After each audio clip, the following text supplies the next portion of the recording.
Yeah, baby. but we're private. Why would they do?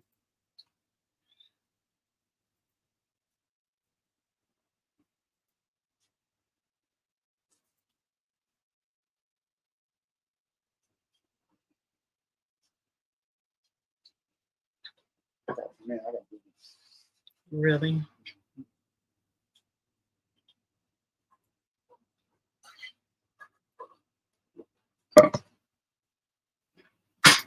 Made it private. So I was just testing.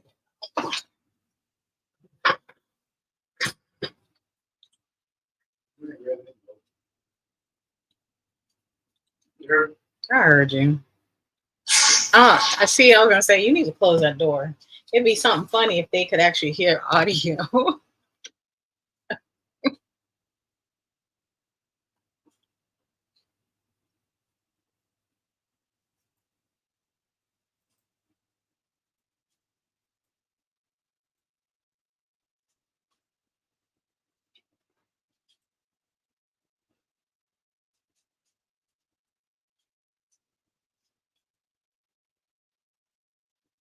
General.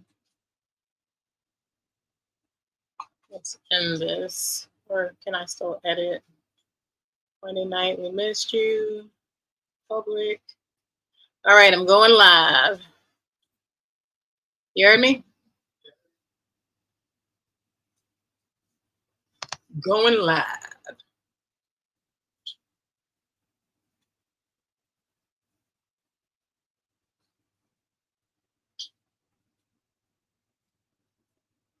All right, guys. Happy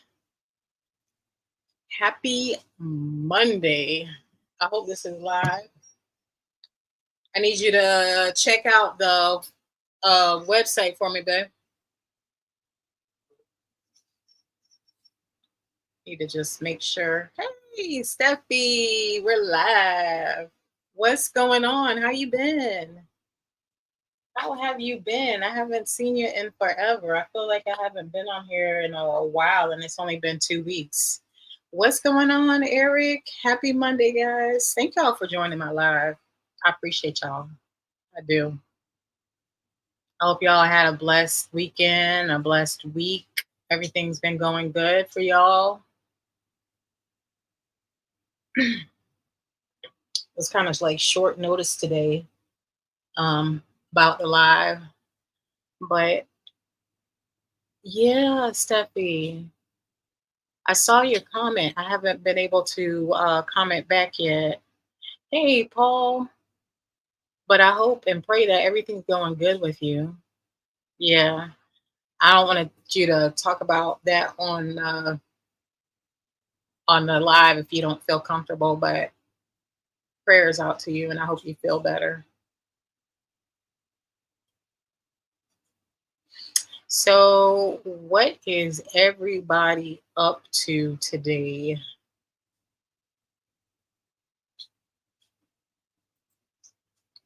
Eric said you won't be on long, working, and I'm on till 11. Wanted to jump on to say hi. I want to make sure you guys are okay with the storm. Yes, we are highly blessed because we don't live, I mean, we live close, but we don't live on the beach at all. So we're good. We're like, I don't know how many miles, but we're a good distance, about 20 minutes away from the beach. But everyone pretty much that lived on the Gulf Coast, actually on the Gulf Coast, they're the ones that got a lot of damage. Hey Tina, how you been? Good to see you.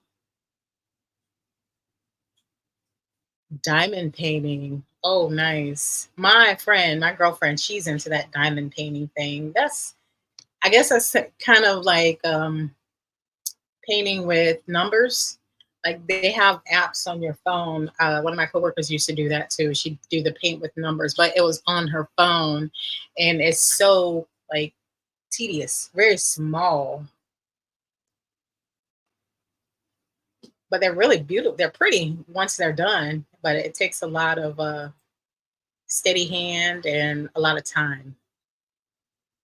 Hey Val. Hey, from Australia. I'm pushing through major issues, and I'm glad that you are here to help me smile. Oh, I'm glad we could help you smile. It's nice to see you. Happy that you were able to join our live today. I'm happy all of y'all were able to join our live, those that came on.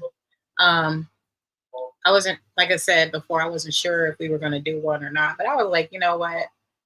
I want to get back in my routine. I need to fall back into the routine of posting videos and getting into editing because I really enjoy editing our videos and pushing out like little shorts and clips like that. So y'all know what time it is, right? You see my cup, right? You know, it's almost Halloween season. Halloween season is coming up. So I'm a little excited about that. What's going on, King? So I'm gonna do something a little I thought about like doing like a trivia thing inspired by Joyful Steffi, because she likes trivia. But I was gonna do one like for Halloween. Oops, we got a low battery, son. Okay, there we go. I was gonna do one for Halloween. And I got the idea of actually doing 31 days every day. Y'all hold me accountable.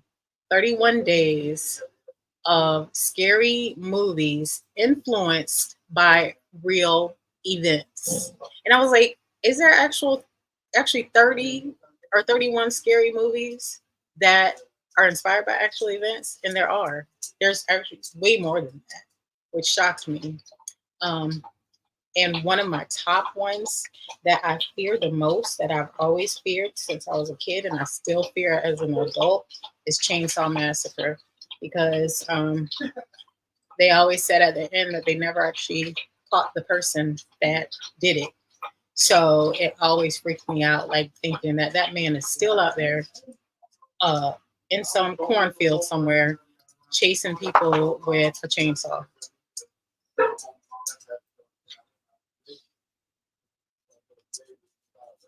Thank you, Stacy. Thank you for coming by. I understand you guys if y'all have stuff to do and y'all just want to stop by and say, hey, I really appreciate that.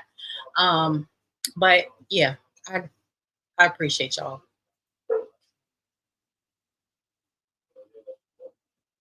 Everybody's like just having so many issues. You know, I think it's that time of the year, and we just all need prayers. Yeah, we just all need prayers. Um, Mike is coming. Mike's on the phone. Y'all probably hear him in the background. He was already on here, but he had to go make a phone call. So he'll be here soon. Don't leave if you want to see Mike. Mike will be here in maybe about 5-10 minutes. Is it really? Wrong Turn is based on a true story. See, that's scary too, because weren't they eating people on that one? That's one of those movies I couldn't watch. I couldn't watch Wrong Turn, which Mike watched all of them. He liked all of them. I could never watch that. And also the one over in Europe, I believe it was, where they would like kidnap people in Hostel. That's what it was. Hostel. Yeah, no, I'm good. Those type of movies. I don't like a lot of violent movies, but they creep me out. But 31 Days, Halloween, real movies. I mean, movies based off of real events. And if y'all want to throw some extra ones in there, I'm gonna put them on there as well. So the there's Mike. King Nas been looking for you. You've been looking for me. Yeah. Mike Myers is also Mike Myers is. Oh, I think I did have that one. Friday the 13th. Which is crazy. Let me finish this up and I'll hit you back. Inbreds in Virginia. Yeah. The New Deliverance. Yeah, I know that one was too. The New Deliverance movie was based off of a copyright. Was based off of a actual events. So we just watched that a few weeks ago. It's pretty good. It was decent. I was surprised. Eric said, Mike, what's good? What's good, Mike? King Na said, DJ Mike, where you at? What up? Hang on, y'all. I'll be right there. Right, Tina? I don't like the bloody, gory, violent movies, but I do like suspense and thriller and make my, I don't like all that cut me, chop me up and all that stuff. Because in my head, because in reality, there's somebody in the back of the theater or someone at home watching this and taking notes for real actions to happen. Everybody isn't wrapped too tight. What's up, people? How's everybody doing tonight? King Knot, why are you so short? I think that sheet goes up. I'm good. King Knot said, did you get the video that he sent you? Mm-mm. When you sent it? When did you send it? Matter of fact, I haven't got no texts from you, bro. Miss CG, what's going on? I didn't think you were gonna make it tonight. Is everything good with you now? I'm hanging for a while. No lights, no power. Oh, no lights, no power. Read, Drina. But I'm good. I'm glad you were able to join. I'm sorry you're still without lights and power. We got Miss CG, I think. David is without power. Miss CG. Dusty is without power. Allison is without power. That's all I've spoken to, or they've commented and mentioned that they didn't have electricity that I've seen so far, unfortunately, because due to the storm. Our lights, we were very fortunate because usually we lose our lights for a couple of weeks the last time we lost them. And just so happened, what was that, last year somebody stole our generator? Or was it the year before that? Last year? This year. Recently, somebody stole our generator from off of our carport and walked down the street with it. Yeah, so, King. I don't mean to cut you over. King, yeah, I never got a text or a video or nothing from you. So you might have to resend it. So yeah, I'm grateful that we still have our power. But prayers to you guys without power.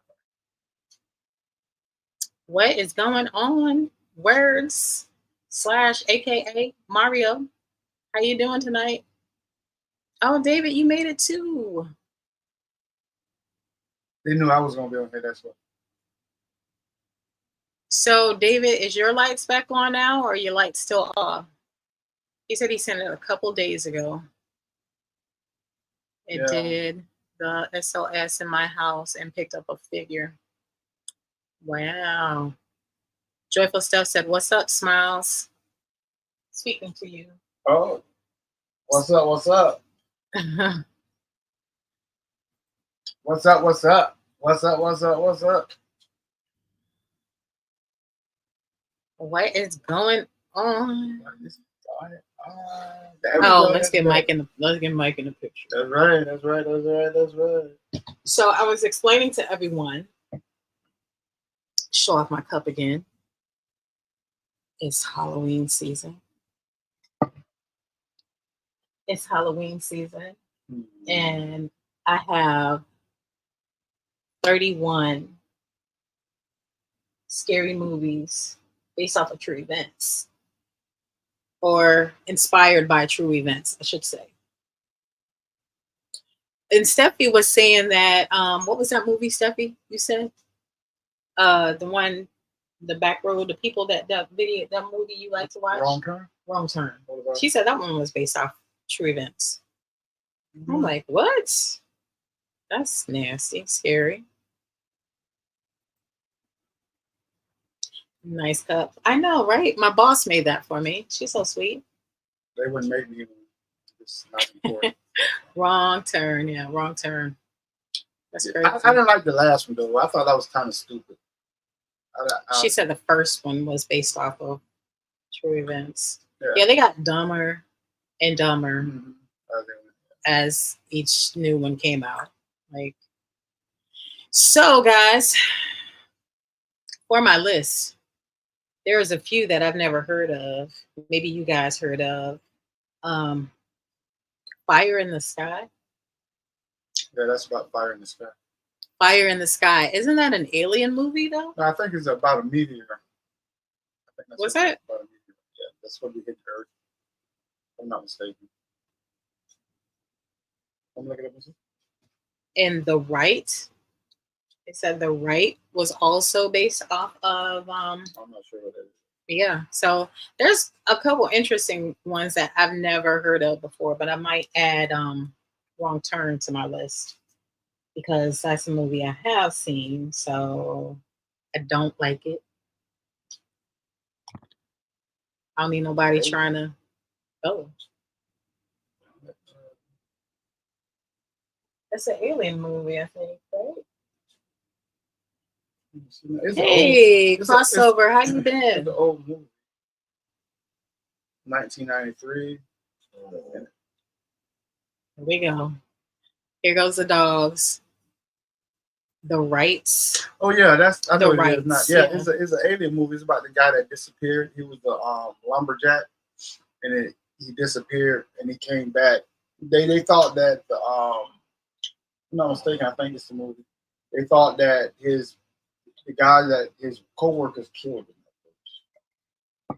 Yeah, I remember the movie now. They thought his coworkers killed him? Yeah, but they were trying to tell him that he was an abducted by, wow. You know, yeah. Yeah, The Rights. I've never heard of The Rights either. So I'm giving you guys an opportunity if you want to come up and you want to talk tonight. I also have a video I want to share with you guys tonight. I asked Mike to do this while we were waiting. I don't know why he was slacking. And we're gonna apologize to you guys about last Monday.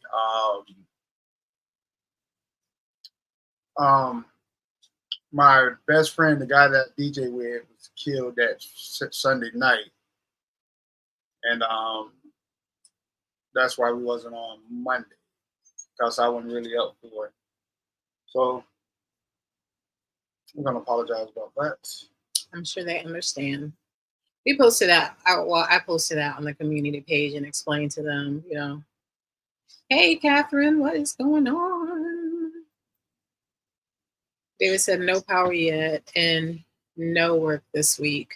Yeah, I was talking to Mike about that earlier. No, like just seeing with that post that I had made about people being grateful for the little things because you really take advantage. We all take advantage of things and don't understand how it is to be without until you are in that predicament and something goes down or something is out. Like we lost our water for over a month and it was out of our hands. Nothing we could do about it because the city came out and turned off our water because the owner of our property was behind on all of his properties deposits or water bill or something like that.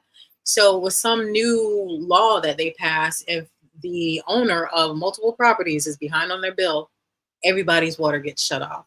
Nothing we could do about it at all. And to be like a month without running water, you feel so lost.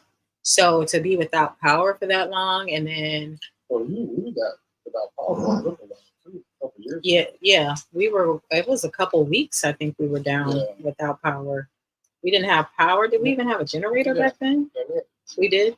Yeah, luckily we had a generator. But if you don't have the power, then you can't go to work, and you can't go to work, then your funds drop and it's harder to pay your bills. But hopefully, I know they're putting a lot of stuff in place to assist people who are down and lost a lot of stuff. So like I said, David, make sure you take advantage and look up some of those programs. I'm sure FEMA will have something available. Because I know they helped us when we had that hurricane and we lost all our food and we didn't have lights for a few weeks. They actually help us replace that stuff.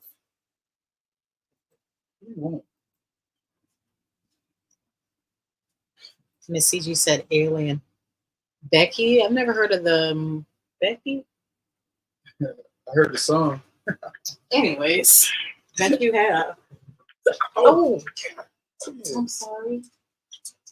You always hurt me. My bad. I'm sorry. Move. My bad. You okay? Come over this way. I won't come over that way. Sure. Sorry, guys. I've just beaten up my.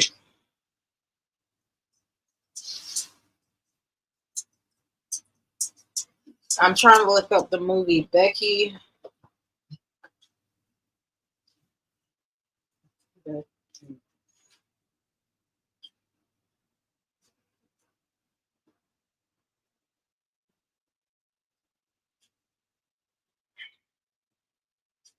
Becky is from 2020.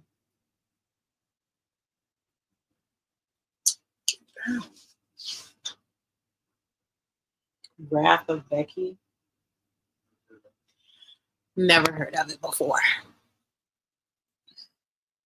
Eddie and Jen, what's going on, Eddie?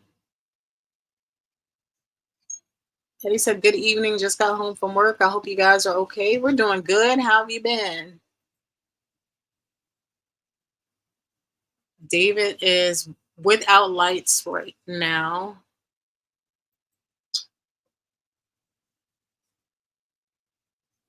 Did he say? Oh, no. Hey, Nas, all I got was SLS camera. No video came with it or nothing. That's it. Yeah, no video came. He didn't send it on. Did you send it on? What did he message you on last time? Was it Messenger? Yeah. Did you send it on Messenger or did you send it on regular, maybe email?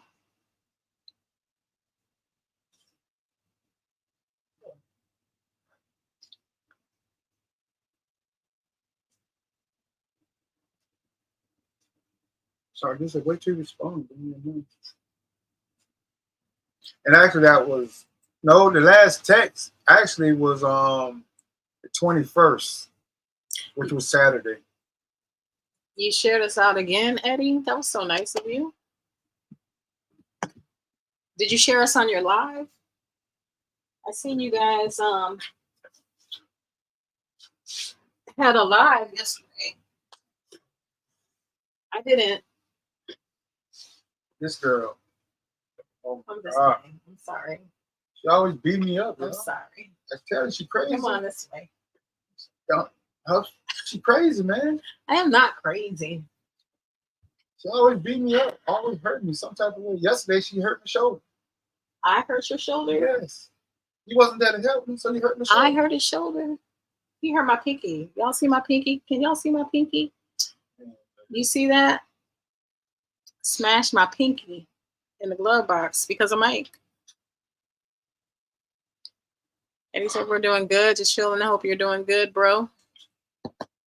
Eddie said, hope you're doing good, bro. Oh, yeah, I'm doing great, man. Just taking it one day at a time. Trying to survive. Joshua is in the building. Joshua said, love you guys. Going to be busy soon, but I wanted to thank Drina and Mike for being genuine friends. Oh, thank you. I appreciate it. We love you guys. We love you guys. If we could reach out to everybody and be like, are y'all all okay? I guess we could if we put it in the message, but prayers to everybody. He said it's too long to email. Do you have a... You can try it on Messenger. You can try it on Messenger. How long is it? How long is the video? And if you have Google or Gmail, you can share your video and picture files on Google with friends and family. I learned that recently. Don't ask me how to do it again, but I know you can. And it does long files too. He said, what's your email?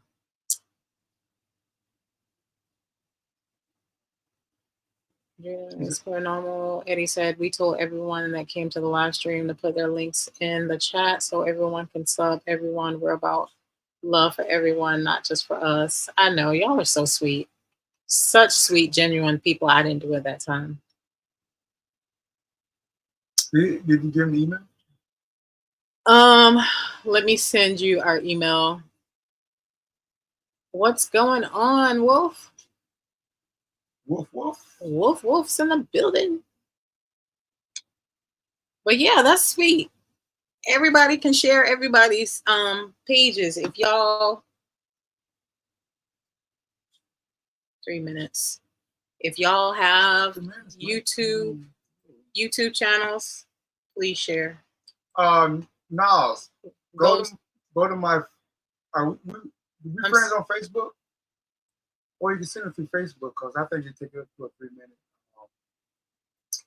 video. Well, if you want to send it through Facebook, all you got to do is go to Drina and Mike's Paranormal on our Facebook page, join our Facebook page, and you can send it. Not the. Did y'all know we got a fan page? We got a Drina and Mike's Paranormal fan page over on Facebook. These ladies that also run the Ghost Brothers fan page, and she also runs a couple other different fan page, like Paranormal fan page. She was nice enough to start us a fan page we didn't even know about. So if y'all on Facebook, y'all make sure y'all go and follow our fan page just for support for her. Not, we don't really get anything out of it, but it just was nice. Well, said just got home and back from vacation with Lady Jax. Nice. Where did you guys go? I'm jealous. We need to go on vacation. Good to see you, my brother. That's awesome. They are. Eddie and Jen are really good people. Everybody is good people. I don't think anybody on our page is bad people. We don't have any bad people because Mike chased them all away. Miss CG. Oh, Miss CG is bad people? Really? How is that? Because she's just bad. Because she's just bad people. Miss CG's good people. To you, but not to me. Anyways, CG said she was prepared with provisions, but wasn't prepared for the storm. It was scary. Yeah. It's scary when you're not used to that wind. Even afterwards, I went up to the store after it passed, but I wasn't thinking about the wind. And I was telling Mike, I said I was sitting in the car. I felt like the wind was gonna like blow the car over. And then you have all those trees around you. My biggest fear always is a tree falling on our house. That big tree right there, that pine, oak tree or whatever that is. I'm more afraid of lightning than that tree. Trees, people get killed by trees. I know, but still, you got a better chance to live.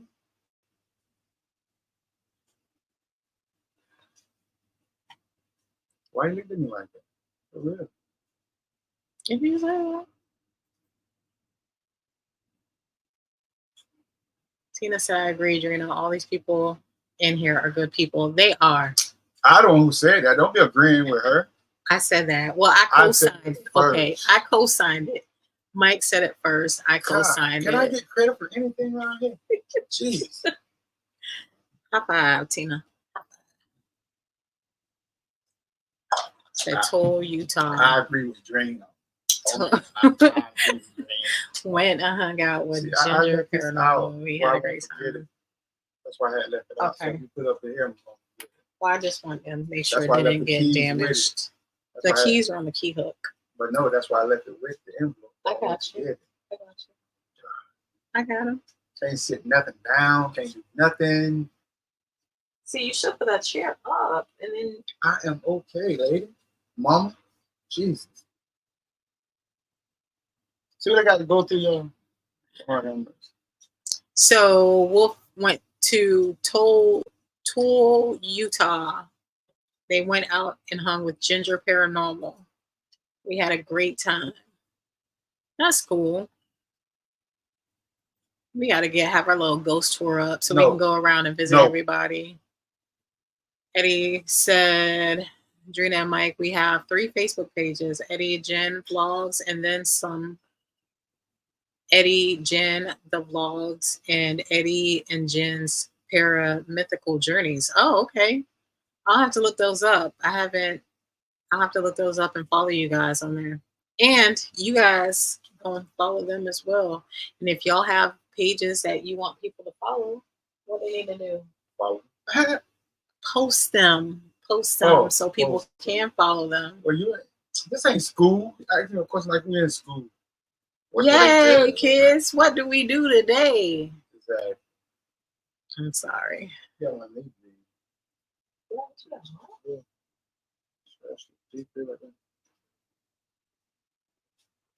sorry. you trying to hurt somebody? I didn't need to hit you like that. We can switch chairs if you want. What did you hit? I don't know what you hit. That's a small one. He hurt himself early. He's trying to blame me on it.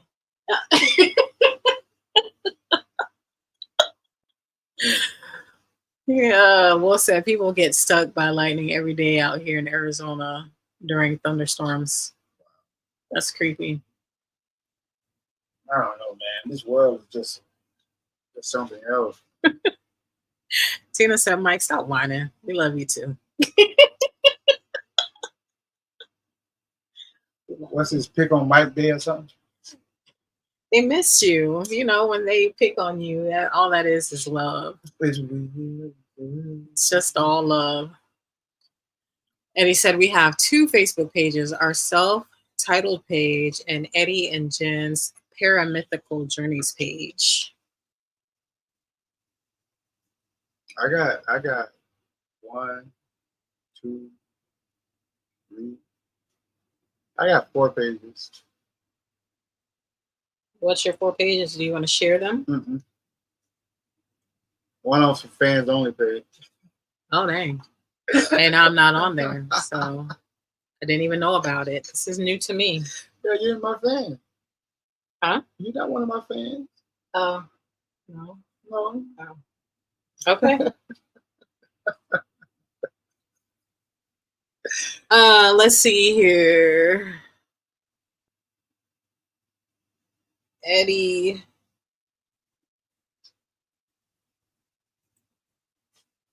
Oops. We got Eddie and Jen's Pyramid. He said, "MCG there. You can change it. I can't see it from there. There are 2 Beckys. One is Becky who was trying to take a woman's husband. The other, I think that's the one Plies was talking about, the first one. And the other was Becky who was kicking butt, revenge for killing her father. I'm talking, but they're not horror movies. Miss CG. She said they're based on true. Right, but we was talking about. I thought we was talking about horror movies. No. Yeah. Right, but what she's based off of true events. Right, but those are not horror movies. It's not. See, one's about somebody's taking somebody's husband, and the other one is about revenge for killing. If she's chasing, it's a thriller. A thriller. A thriller and a scary movie is 2 different things. 2 different things. Yes. So then, why do they consider like Chainsaw Massacre? It's the same type of thing. No, because it's somebody that's running a around. Revenge. That is a revenge thing compared to people just going around killing people. 2 different things. Okay. School me. I'm schooling you. I see. You don't learn something yet? Yeah. Anyway. I see I got to control everything because y'all women be tripped. That's it. King now say he back. You know you're having a woman club fit. Found you. No, I say I don't have. Oh, he don't have Facebook. I'm sending the email. I think I sending an email right now, Nas, to that last email he sent us. I think on our Gmail.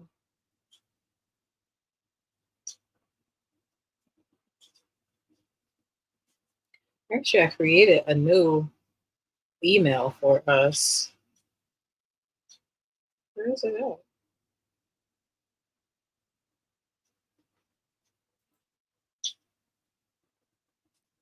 It's 35.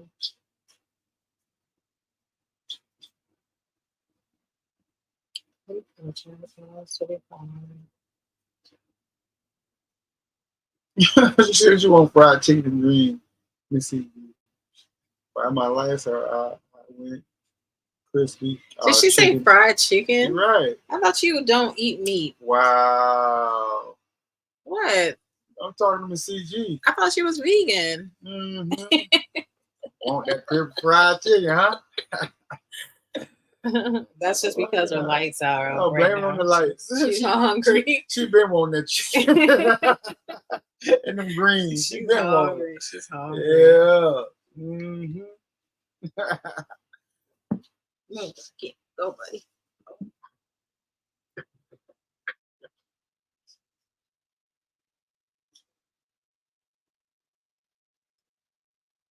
Don't worry, Miss CT. We've been eating chicken shoot for the last how many days? Too much. That's the cheapest thing you can eat now. Is Surprised chicken. we're not growing feathers right now, as much chicken as we've been eating. So we're gonna see if anybody wants to come up to our live tonight. Yeah. On our live and have a conversation about some scary stuff. Want to have a conversation about anything? And yeah, I'm gonna share a link here.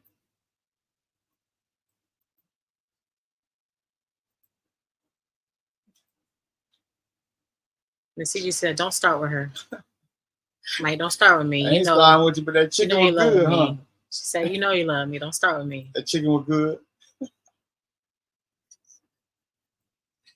She's an undercover chicken eater. So hit the link if you guys want to come on and have Anyway, a but ghost slick conversation. Before we begin, I'm gonna tell you guys about the situation that happened with about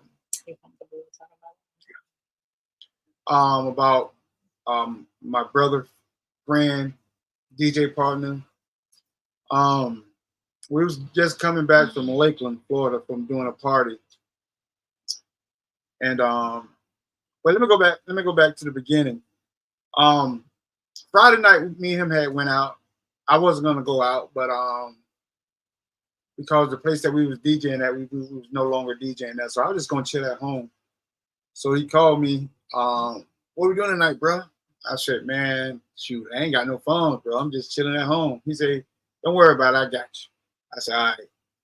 So we ended up meeting up, going over to Old Town over in Kissimmee. And we hung out over there, had some drinks and stuff, and went in this little club. And so we left, came home. So the next day, which was Saturday, the 21st, I called him early. I said, man, there's a block party over in Arcadia that I'm thinking about going to. It starts at 6. So he said, okay, I'm at Golden Corral with my cousins. After I finish with them, I'll give you a call. So it was around about 5, 6. I ain't heard nothing from him. So I ended up leaving, going by myself. So on the way back, coming back from Lake Placid, I gave him, because we left Arcadia and went to Lake Placid. So I was coming back home. So I gave him a call. It's around about maybe 12, 1 o'clock in the morning at that time. So when I called him, he said, I asked him where he was at. He said, man, I'm home. It's me and my dog. And I said to him, I say, shoot, man, your wife out of town and you home? You gonna leave me high and dry like that? So he said, man, I just came home to chill. And so then he said, well, if I was thinking about, go ride down to Ybor City and look at the women. He said, but I don't want to do it by myself. I ain't got you to say, look at that fine girl. So I said, no.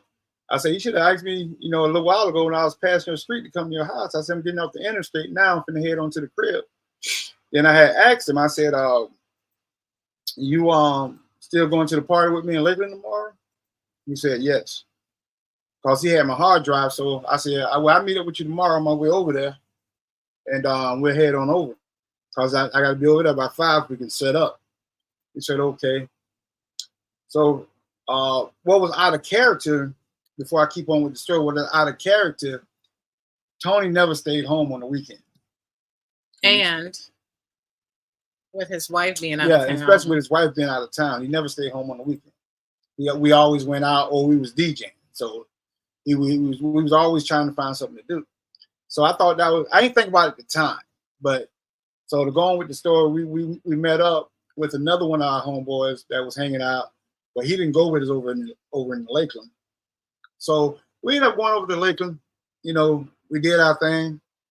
So at the end of the night, you know, we packing up, and the young man that was having the party, his mother is the one that threw his party for him. So he was telling Tony, was telling the young guy, well, he's young, he's 40 years old, was telling him, you know, you seem like you have a pretty strong, loving mother. Make sure you obey her, because once they're gone, they're gone. My mom and dad is gone. So that, I mean, for him to say that, it just was out of the ordinary, because Tony's not a He said he didn't like to show affection. yeah, he's not wasn't a affectionate guy. You know what I'm saying? So he not don't publicly affectionate. right, right. So when we left, I pulled out before he did, and he shot past me. He was riding pretty good. He shot past me. So the light called him. So I was able to catch up with him, and I asked him, I said, bro, why you driving like that? You know, why you driving so fast? You know what I'm saying? Slow down. I was worried about, you know, the police pulling him and taking him to jail for DUI or something. So he just looked at me. He gave me this, you know, look, and then a slight grin.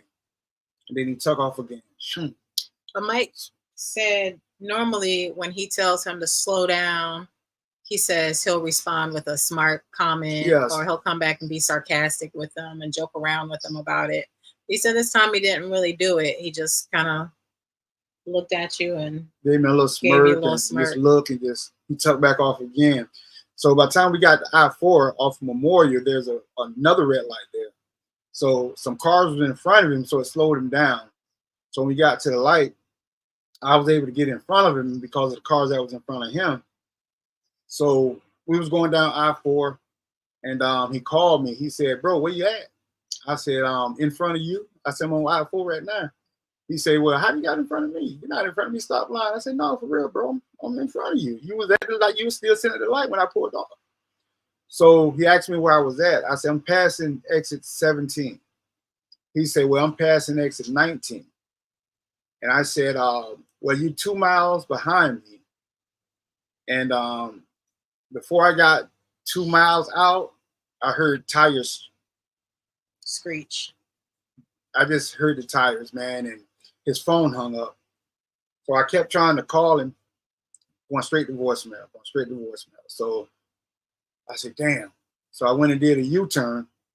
And by the time I did the U-turn, I seen police, and I made another U-turn at 19 to get back on I-4 going west.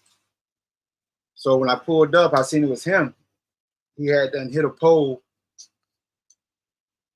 He hit a pole and ended up swerving and spinning into a ditch in a bunch of bushes. So it was a female cop. She was banging on the window with a baton, but she couldn't break it. So I asked her to let me do it.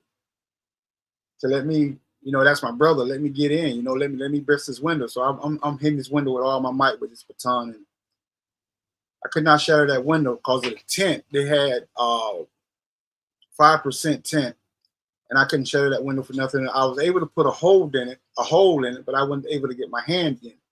So by that time, another cop had came, and he had this window breaking thing, and he was able to break the window and get through the back door.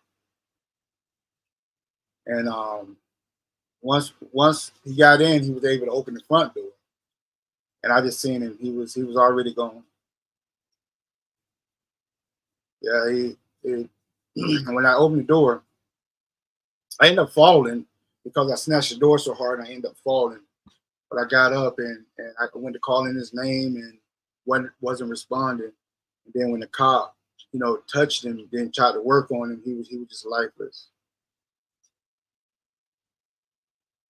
And today, I met with his wife and we went to the funeral home because his funeral was going to be Saturday. Went to the funeral home. So after we left the funeral home, we ended up going to my son's grave. So, you know, we was talking and, you know, I was explaining to her what happened to him, or my son. So we got on the subject of Tony. And, you know, I was pretty much telling her what happened because she was actually on a cruise when this happened. And I'm the one who had to call her. I'm the one who called her from the scene. So, you know, I was pretty much telling her the same story I'm telling you guys. And she told me a couple of weeks before this all happened they have a dog. Matter of fact, we got our dogs from the same person, Rocky, and they actually named their They're dog both Rocky. named Rocky. Yeah, which was weird. But anyways, she said that Tony had went to use the bathroom, and when he went to use the bathroom, their dog Rocky was just barking at the stairway, and there was nobody there.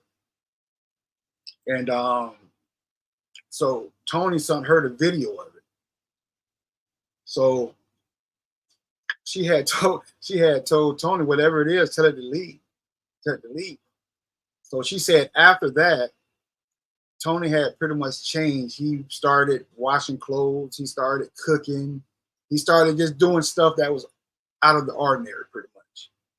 And so she said one day she was home by herself, and Rocky's their dog started doing the same thing again. You know, barking at the stairway, nothing there.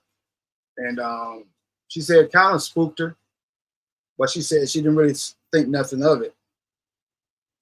So I had told her, I wondered, did he think, you know, that something was going to happen because of the way he acted Saturday night. And then when I talked to Dre told me, and see, Tony was the type of person, he didn't turn down no alcohol.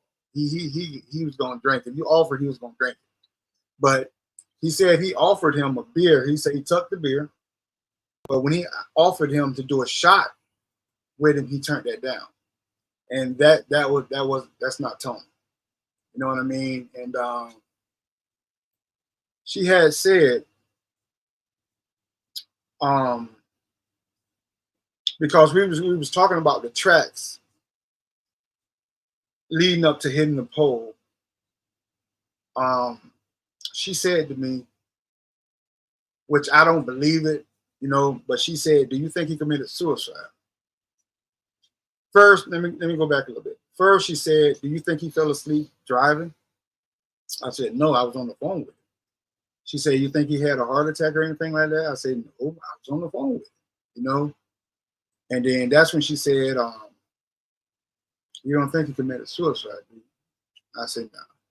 I said, "Me and him talked about everything. If he was going through something that bad, I think he would have said something about it." And it's weird that she asked me that because his auntie said the same thing. "Do you think he committed suicide?"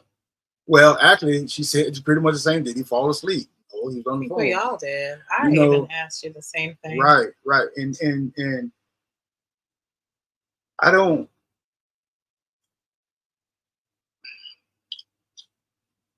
know if he was going through something that bad to say that, you know, he committed suicide. But when you look at the tracks, and because one of the witnesses said that he was dodging a car, that he was driving at a high rate of speed, and he was dodging a car. But Tony's a good driver. Even when he's been drinking, he's still a superb driver. I know because I don't roll with him, so I know. But anyway, you have on I-4, you have 3 lanes, and you have emergency lanes on both sides. If he was swerving to miss a car, he should have went in the emergency lane. But he did. He went straight towards that pole. He was in the 3rd lane and went, which is a slow lane. He was in the slow lane and went. If you look at those tracks, he's going straight for that pole. There's no marks like he tried to swerve around the pole or none of that. So it's kind of just weird, I guess. Those things we'll never know. And I asked one of his friends, you know, have Tony ever talked to you about anything about suicide or anything like that? And they told me that he had mentioned to them before because he was tired of the things he was going through. But we never shared or talked about anything like that. Death never came across any of our conversations. And he knows you were joking, Tina. She apologized for teasing you earlier. Oh, no. She said, "I hope you forgive me. I can't imagine what you and Trina are going through right now." Yeah. No, you're good, babe. You're good. it's just me and him. I thought, we had that bond that we could talk about anything. You know what I'm saying? So for him to be going through something to that extreme that he had to take his own life, I just can't visualize that. But then, And then I asked myself, could some have possessed him? You know what I'm saying? The thing was in the house. I don't know. And the question is, if that's the case, why? going to we have Eddie. Eddie's waiting to come on. So we're gonna bring Eddie to the stage. I feel like it came at the wrong time. No, you're light and you're the sunshine right now for us. So yeah, we need your good vibes, Eddie. Yeah, I just let me say first, you have my deepest condolences. You really do. We can't question God. Right. So, when it's our time to go, it's our time to go. And this is one of the reasons why I tell people, and even myself, when I get up in the morning, when I pray, because I pray twice a day. I pray in the morning, the same prayer at night. I say, Dear Father, thank you for today because it wasn't promised, it was given. I always started off like that because it's not promised. I could go to sleep tonight and be gone. That's why I love doing these videos, because when I leave, I have 3 boys with special needs that really don't understand death. So my wife can play these videos over and over. They watch them over and over now. But when I'm gone, it becomes more to them. So that's why, as a father, I have to be a good leader and lead by example. But we cannot question God. When it's our time to go, it's time to go. So every day, I want you guys to say thank you, Father, for today, because I know it wasn't promised. It's given. And I thank you so much. And hopefully, Lord, you let me see tomorrow. So start your mornings off like that and start it off with a smile. You don't know what your friend was going through. Nobody knows. Only he knows. But the only thing you can do is, if you cry, let them be tears of joy, because he's transcending to another world that we're going to be going to eventually. And be glad that he's going to that place, and say thank you for accepting him, Lord. Thank you. Because that's all we can do right now. We're just balls of energy. This is just a shell that we have. So once we leave this, we're going to go somewhere in the universe. No, if it's heaven here or heaven here, people don't know which way is heaven, which way is up. But wherever we go, we're going to go. And we have to accept that. So I wish your friend a peaceful journey. God bless him and his family. And I wish nothing but the best for him and you. And I'm sorry that you had to go through this. But just know that this is the cycle of life. Right. I something I focus on all the time, even on my videos, at the end of my videos, and I tell people, be thankful for what you have right now. Be thankful for the house you have. And it's not hard. All you have to do is show gratitude to the Lord in the universe. Say, thank you, Lord, for the truck that I have. Thank you for my wife and my kids. Thank you for the food we eat, the clothes on my back. Thank you for the job I have. Thank you for my friends and my neighbors and my family. Even your enemies, be thankful.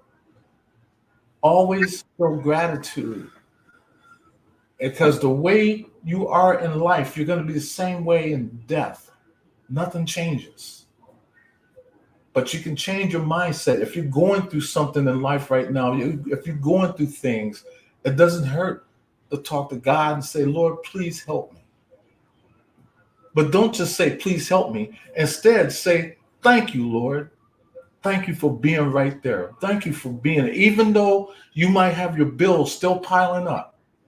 or if you're still in need, say, thank you, Lord, for what I have right now. I appreciate it. Show gratitude. And I guarantee you, things are going to change in your life for the better. The more you keep saying this to the universe, thank you, and give all those salutations instead of dwelling on debt and dwelling on these bills that you have and all these broken promises. Instead of dwelling on that, just say thank you for what I have right now, because he can take it away from you. He can take that job away from you. Look at the people that's living under the bridges. You know, we could be like that, but God said we're better than that. So it's up to you. So again, you have my deepest condolences, man. We don't know what he was going through.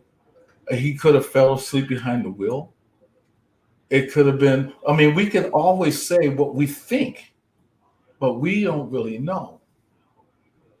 But the only thing that we can say is I'm so thankful to have known him. He will always be here and here. So it's not, never say goodbye. Just say, I see you later. Right. And that's what you do. And you got to carry on with your life. Right. So I don't want you to think I'm trying to sound harsh. No, you good. You good. Cause I'm gonna be honest with you, man. I thought about giving up DJing and everything, man, because it just won't be the same. You know what I'm saying? But I know I got to push myself to do what I love to do, and I know what he loves to do. You know, so You got to, because you when you focus on one person's life, you're showing less about your own. So you got to focus on your life and your wife and everything that you have. Be thankful for your wife and everything that you have, and keep going. You got to keep going and growing. And the more you do that, the better you become. These are experiences that you're going through right now. Accept these experiences so that you learn from these and you become a better person. And just be thankful for what you have right now, this very moment, because it could be taken away just like that. right. Just something to think about. You're good, Mike. Don't worry. You and Trini, you're good. You're good. You know, just remember, pray for him. Pray for his family. And just know that everything's going to be all right, because it's in God's hands now. Oh yeah. So everything, he's going to be fine now. He's transcending, and you'll see him again. Oh yeah.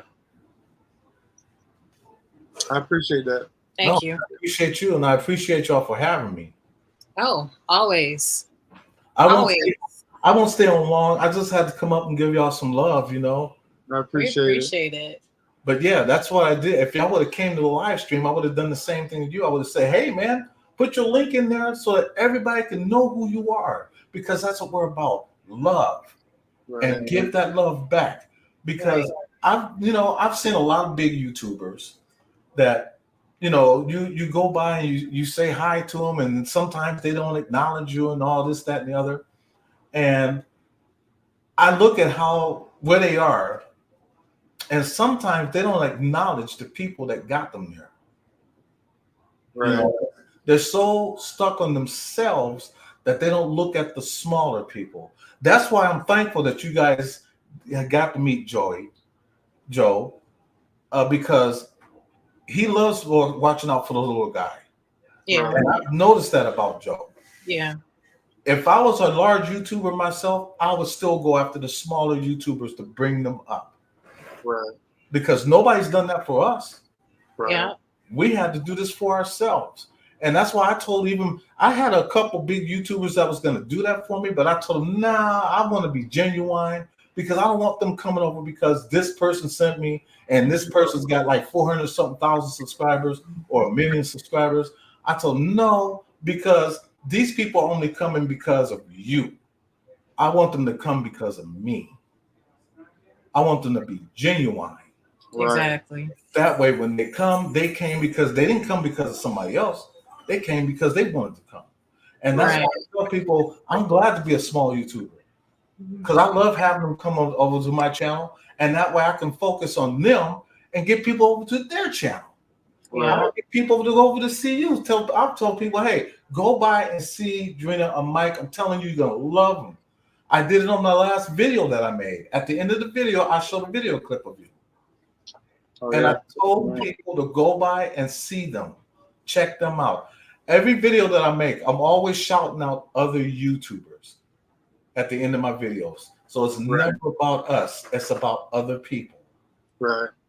You know, because it's not about we. It's not about us. It's about you. And if we can help one person, you'd be surprised what you do with one. Right. Right. You know, and it's a blessing. It makes you feel good that you lifted somebody else up. Oh yeah. I've had a couple small YouTubers came on last night on our live stream that only had like 20 subscribers and 50 subscribers. And I told people, hey, go over there and check them out. I put them out there on Twitter. I put them on my Facebook. Wow. And now I got over 100-something people. Wow. And they thanking me up and down. I say, hey, don't thank me. Thank the Lord. Right. Because he directed you to me and then me to you to get you out there. Right. It's an outlet for you. And keep that love going. And that's what I told people. Just keep that love going and you guys do the same thing. Keep doing what you do. Keep doing it. Because don't think I don't be watching. Oh, I'm watching. I'm watching. I got over, if you was to look over at the, I don't know if you can or not, but I have over 3,000 something people that I subscribe to. And I watch every last one of them. Oh, wow. I do. They're big YouTubers. And when they go live and they see me out there, they shout me out. Whether it's Omar Gosh, whether it's James the Fam, whether it's Casper Site, when they see me in their chat, they shout me out. Eddie and Jim, what's happening? Because I brought people to them at one time. Because that's what we do. And we still stayed small. And people wonder, why are you guys just at only a couple thousand subscribers? I'm not in a race to get up there. You know, I'm kind of like a messenger. I like getting other people out there. It makes us feel good to get somebody else out there so that they can get like 5,000 or 6,000 subscribers. I'm happy for them. Believe me, otherwise I wouldn't do it. Right. But as long as you acknowledge where you started and where you came from and how you started, those three things right there, because sometimes people lose that focus. They forget where they came from. Mm-hmm. They get so big-headed and they get like 400,000 or 500,000 subscribers, they forget about the small people. They forget about them. And I let them know it. That's the kind of person I am. I will let you know. Right. They'll block me and everything because they know I'm right. Wow. Mm-hmm. And then they'll actually start losing subscribers too. Eddie, you make sure when Mike gets big-headed, you let him know. It's too late for that. I already got the big head. They ain't gonna know. You know what? I don't think I have to worry about that with Mike. I don't think I have to worry about that with either one of you. I really don't think so. You know, you guys are wonderful at what you do. You really are.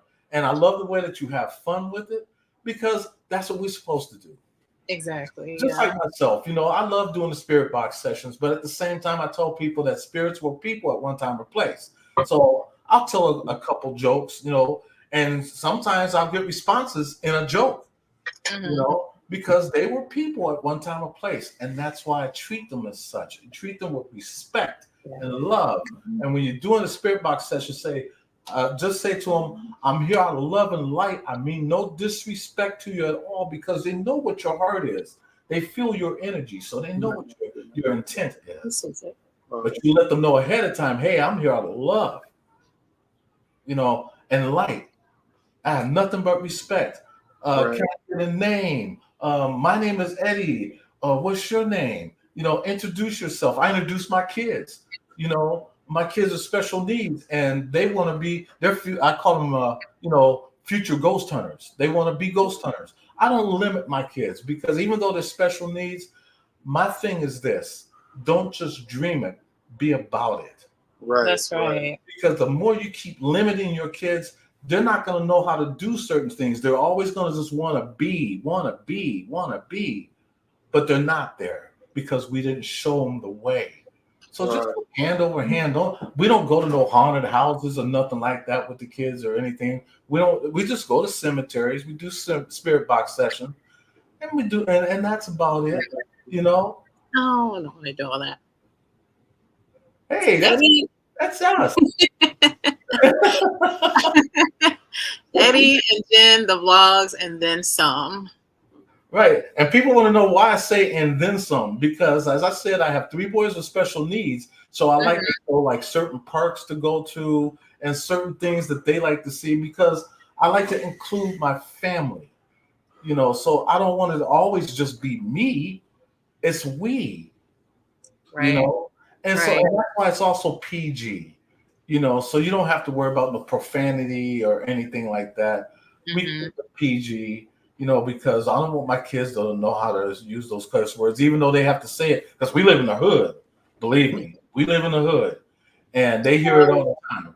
I was watching your you did a like a remembrance video.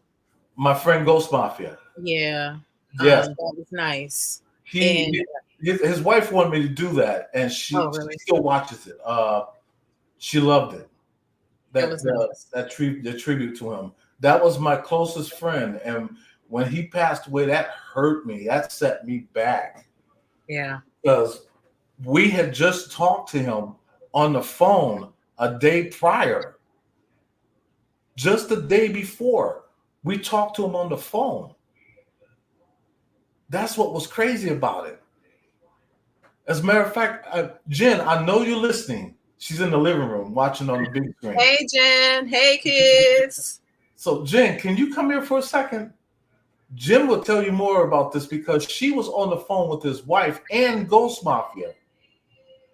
And I want her to tell you the story because when we found out the next day, it took me back. There was no way I could believe that. And when she told me that, we still couldn't believe it. And we had people, other YouTubers that we're all friends with, that's got our phone numbers, was calling us saying, "Hey, man, did you hear about Ghost Mafia, David?" I'm like, "Yeah, Jen just told me. I'm thinking that this is still, you know, this is a bit, you know, or something like that." And they're like, "No, this is for real. He passed away." Right. And we got the last picture taken on the day that he got out of the hospital, and he died the next day. Wow. That's what's crazy. Yeah. It's still hard for me to believe because we were intending on going back there. But this time we were going to look around and possibly we might have eventually decided to stay there because that was my closest friend. He wanted us up there so bad up there in West Virginia. He wanted us so bad. And me and Jim was like, you know what? We got to get the truck fixed. Let's go up there and see Ghost Mafia. No sooner than his father thought about that. See, God works in mysterious ways, man. Oh yeah. And here comes Jen right now. And this now you get to finally meet Jen. Here she is. Hey, Jen. Hey. Ooh, make you look white. Very white. Yeah, make you look like a goat. Yikes. It's the white shirt. And the face. Our laugh track, Manny's sitting in the background. Yeah, I hear Manny in the background. Now, Jen, tell them the story about Ghost Mafia when he passed away. It was a crazy, scary scenario anyways, because they were already having issues before he passed. Like 2 weeks prior, he had stomach issues, and he was in a lot of pain, and he's stubborn like this one over here and doesn't go to the doctor at all. Here we go. So that's a man's thing. He was in so much pain that he was crouched over, and she was like, "No, you're going to the hospital." She sent him to the hospital, and they immediately took him to surgery. His gallbladder was 3 times the size. They was going to erupt. So they put him through gallbladder surgery, but he had to go to different hospitals because he's already high risk. He's allergic to anesthesia. So they had to do it under severe circumstances where he's halfway in and halfway out.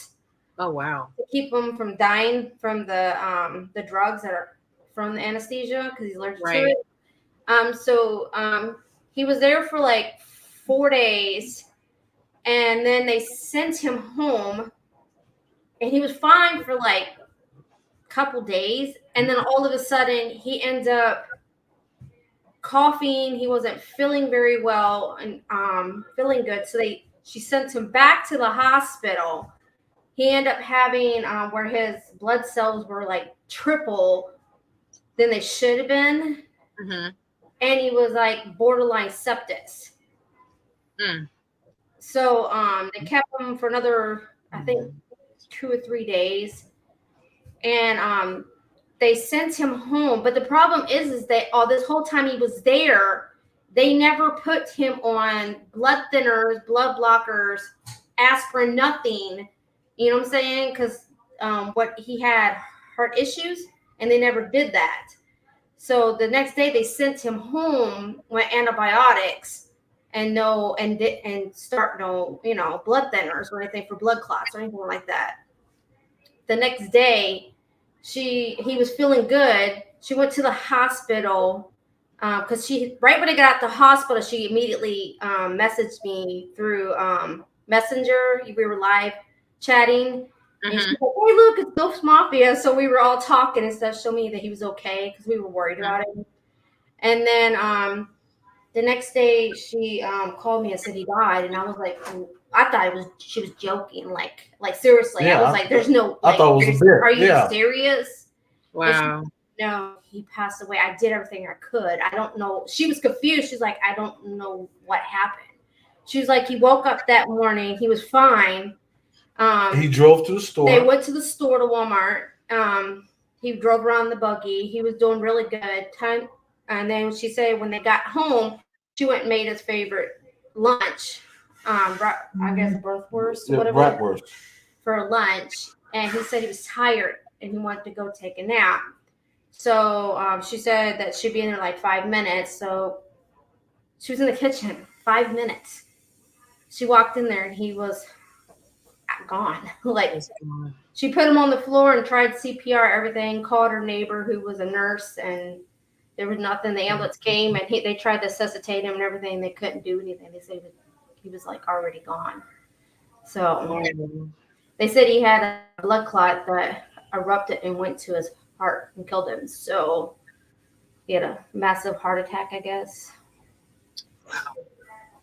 Yeah. And it's crazy because if they would have started him on the blood thinners, you know what I'm saying? That could have been avoided. Aspirin or something, knowing the health issues that he already had when he was at the hospital, it would have avoided the whole situation of this death. I even explained it to my doctor about everything that he was going, how he passed away here. And he was like, that's a lawsuit, that she could sue them for that. And I told her, I was like, my doctor said you should sue the hospital for that because that's malpractice. That's malpractice. Malpractice, if he was that bad off, they should not, first of all, send him home. Secondly, if he was already having health issues at the hospital, immediately the first sign is to give you starch on blood thinners or aspirins after you get out of surgery, like a major surgery. Because they had to put a stent in his gallbladder, where his gallbladder was, and the tubes, because he kept getting gallstones and stuff. So they were already flagging of red flags. Other issues all over the place. And then usually when people have surgery and they have to get a tube down their throat, when you come out of surgery, you're automatically supposed to have a breathing treatment done to make sure you don't get, congestion in your lungs or because of the breathing tube coming out. Right, water in the lungs. And they never did. They never did a breathing treatment. So the whole factor of the pneumonia, the sepsis, and then not putting him on Blood thinners. Blood thinners to avoid any blood clots caused like a ripple effect, they said. I was like, so. And he was a good dude, man. He really was. He had a D-Live channel that he had a lot, thousands of subscribers on D-Live called Question Everything. He had that one. Then he had another one where they was talking about conspiracy theories. I mean, the man he was good though at what he did, and everybody knew him. He was very intelligent, you know. And you had a lot of big YouTubers that was gravitating to him too. The man was just smart, and for him to go the way he went, just and so Heather, his wife, she wanted me to make, you know, a memorial for him. And so I made it. The song that's on there for him was actually written by my brother Tommy. It's called "Now That You're Gone." He had a female sing the song, but he wrote the song and wrote the music. You know, because my brother Tommy's not known for singing, but he can write. He's a lyricist. I love that song. And so he wrote the song "Now That You're Gone." The song was actually written for our father who had passed away. And then my brother was like, "Hey, man, why don't you use it for Ghost Mafia?" So I did. And it fitted just right. And that song, you find it on Spotify. It's on Spotify. What is it called? "Now That You're Gone." It's by Rufus Johnson.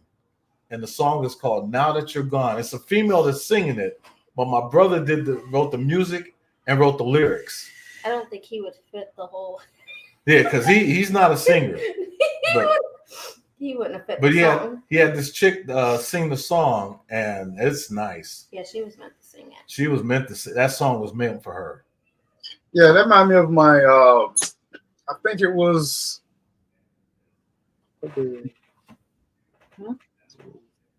Monday. I think it was Sunday. My cousin, he's a singer. He lives in LA, and I happened to run on. I was on TikTok and ran across his live. I never even watched him on live before, but he started singing a song that he's coming out with called "Don't Cry for Me." Mm-hmm. And it was just ironic how that song that seemed like it was meant for me, that Tony was telling me don't cry for him. Because that's pretty much the sound like somewhere he'll say. You know, and it was just kind of weird. Right. That's why I said let them be tears of joy. Right. Tears of joy. Not of sadness. Of joy. Because there's a difference between the two. Right. You know, when you cry tears of sadness, bad things start to creep into your mind. Right. But when you cry tears of joy, good things happen. Good things come about you, and you get a glow about yourself. Mike wanted to share. This was the same night. I don't know if this was the same night the incident happened. Pretty much the last picture it is the last picture they took together. I'm trying to make it like the lighting is a little off, but yeah. So that was the last picture.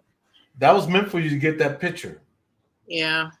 And it's crazy because everybody thought we was legitimately blood brothers because they say we look so much alike. Y'all do. I almost thought that was your brother. Yeah. They acted like brothers. They were always together. Are you a truck driver? Huh? Are you a truck driver? I used to be back in the day. Okay. A couple years ago? Not couple. No, more than that. I spent some years now since I did it. I think I went. I think it was like 2012 or 13. Okay, yeah, I thought maybe you were, because I was just curious. Our another good friend of ours, his name's Ghost Dog. He was a truck driver for Schneider. You know, yeah. When I ran for this company called EX Express out of Miami. Okay. Yeah. Okay. So you guys are down in Florida, right? Yeah, we're in Florida. Okay, so you guys are okay from that hurricane, because I know it hit a lot of people. A lot of people. Yeah, it was. I mean, the what's it called? You know, tires raised. Coconuts? No, No, I'm water. playing. Tires get high. What they call it? Flood, flash flooding. Flash flood. Yeah, Flash yeah, flooding. flash Flood flooding. flash. Here's a flood flash. Flood flash. Yeah. We didn't get a whole lot of rain. No. It was just that the flash flooding and the wind. I Yeah, mean, the wind was so bad. Out to the beach, it had the whole beach just covered in sand. Everything is covered in sand. Everything. It looked like a desert. But if you came to Texas, you see people standing at the shore waiting on rain to come in. We miss, especially here in San Antonio, we miss rain. It's to our city and it goes. It just bypasses us. As soon as it goes to Austin, Texas, so the thunderstorm, and then it just bypasses us. Like, I don't want no desert. Nah, this is I don't want no desert. just dry. Let's blow over here. Just dry. Hot. Like I know it always looks hot. It always looks hot when you guys are out in the cemeteries and stuff. It looks so hot. It is. I did a video once where it was 102 degrees, and I was outside. And I even said it on the video. I'm like, I'm out here at 102 degrees. I'm wearing all black. What the hell is wrong with me? There's Manny. It does. In the summertime, it does get the triple digits down here. It's like, what, 96 today? It's 90. It was 96 today. So it's actually, this is our cooling point where it starts to cool off. Like this morning, when I left for work this morning, it was 62 degrees outside. God, can it be like that all day? That'd be nice. I wish that would be lovely. I know, that would be nice, right? As soon as 10:30 hit, though, it hit 85. I was like, well, so much for the coolness. And I don't have no AC on my truck because we have a Ford Expedition. Our AC went out. So I have no AC, and I'll be driving around. Wow. I'll be door bashing. No, I'm door dashing. Now I call it. Oh, are you? Yeah, I'm thinking about door dashing again. I used to do it. See here, it's some good money. Sometimes. I did good today for a Monday. Well, it used to be really good, but then yeah, I know. It has its seasons, right? Right, it has its seasons. Well, this is the best part, though. The best season is coming. There's so many, and then you got the immigrants that came here and took it all. Yeah, they take everything. If it's a $2 run, they taking it. Yeah. Took it all. Yeah, hot spots. They sit in hot spots. I be wanting somebody to call and make a fake call just to get them out of the spot. Call and cancel. We want to share. See if we could share this one more time because he turned his brightness down. But yeah, that's his friend. Him and his friend. See, look, what they look like, babe? They do look like brothers. They say all black people look alike.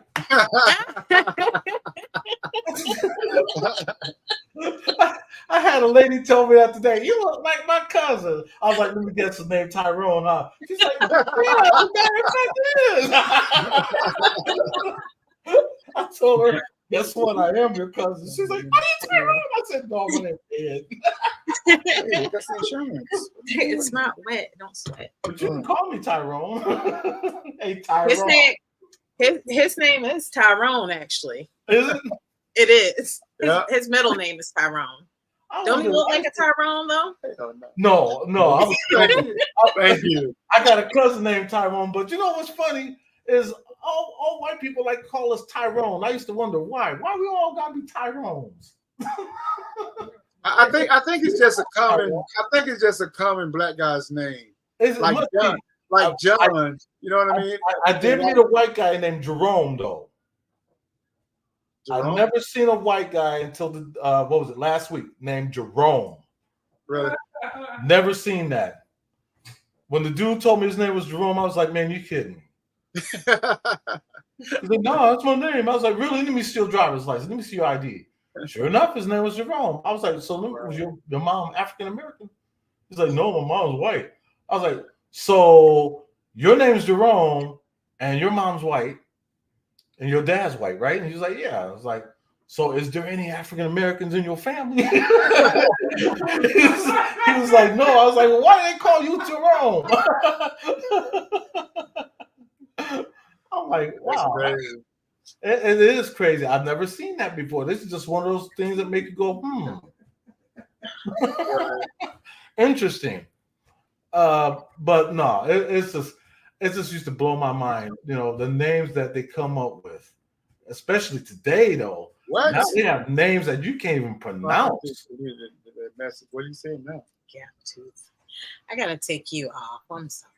Gap tooth is royalty. It's royalty. I'm not sure where he's coming from, but yeah, he's saying. Yeah, I was like gap tooth. Some off the wall stuff. Who is it? I don't know. Kina, call Tyrone. Call him, but you can't use my phone. All right. That used to be a song back in the day. He can sing really, really good. He can. I think him and Miss CG need she probably plays the piano too, but she sings Christian music. Keyboard. She has a podcast, but she never want to share with nobody. Is she still on? I haven't seen her say anything. Really? I was actually I wasn't going to do a podcast. I'm actually going to go into internet radio. Okay. Because I love old school, and I love what they call Quiet Storm, the old school music. Keith Sweat, Johnny Gill. When music was good? When music was real. Right. They left it to their imagination. Now they don't know more. And so my wife knew I wanted to go into internet radio. And then I met somebody that's going to get me into it. So that's my next thing now is going to internet radio and do Quiet Storm. I was actually going to do that on a channel called D Live and just go Quiet Storm. Because I love our old school music. I love it. They don't make music like that no more. No. None. It's all imagination is out in the open now. They talk about P and T and and this. And, the imagination's gone. Mm-hmm. But that is my future. But back in them days, they sung from the soul, though. You know what I mean? So exactly. What they're doing now, they just that baby making music. That was baby making music. Now they don't make no baby making music. Never mind. No, it's more. It's called hit it and quit it. That's it. Man, that's it. I have to record Manny as a laugh track. But this is who I used to play with. Yeah. These two right there. I used to play with them. Yeah. Roger and Zap. From 84 to 93. Was you on the Bounce That Ounce album? No, that came out. That's their first album. Actually, people say that's their first album. That's not their first album. They actually came out on Bearsville Records first under a group called Roger and the Human Body. Okay. That was back in the early 70s. And they did a song called Freedom, which now you can find the song on YouTube because Terry Troutman had uploaded a lot of their old stuff on YouTube now. Okay. But yeah, they actually started back then.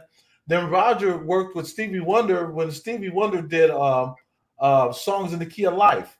He did 3 songs with Stevie where he played the instruments, but on one, he actually used the talk box on a song called Black Men, where he was talking about all the stages of people back in the day, how the country got its start and all this stuff. And at the end of the song, Roger, you can hear him using the talk box.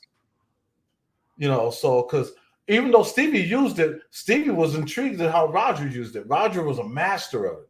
And that's gonna be a future video I'm gonna cover one day. The story of Roger and how, even though his life was cut short, he didn't get the publicity he should have got because that man, he reshaped R&B music to where it is today. And it's because of him, because of that hard bass that he always had in his music. And he was always ahead of his time. Like when he did Computer Love, and I was with him when we did Computer Love. So when he did Computer Love, he was talking about computer dating. This is in 1985, and he was talking about computer dating. I do a lot of mixes. Which they weren't even doing back then. Exactly. The computer wasn't even popular yet. That is something to think about, though. Right, Yeah. it wasn't popular. And Yeah. Roger was talking about computer dating. That's why he said, you heard it on the lyrics, is it your face I see on my computer screen? On my computer screen, yeah. They had, but not, it wasn't because you had Texas Instruments, IBM. Yeah. But yeah, Roger was ahead of his time when he did that song Computer Love. And then he was ahead of his time again when he did the song I Want to Be Your Man. Even though everybody did a song about getting married, but Roger, using the talk box, he more or less updated the sound of marriage. Right. And because, again, the use of his talk box.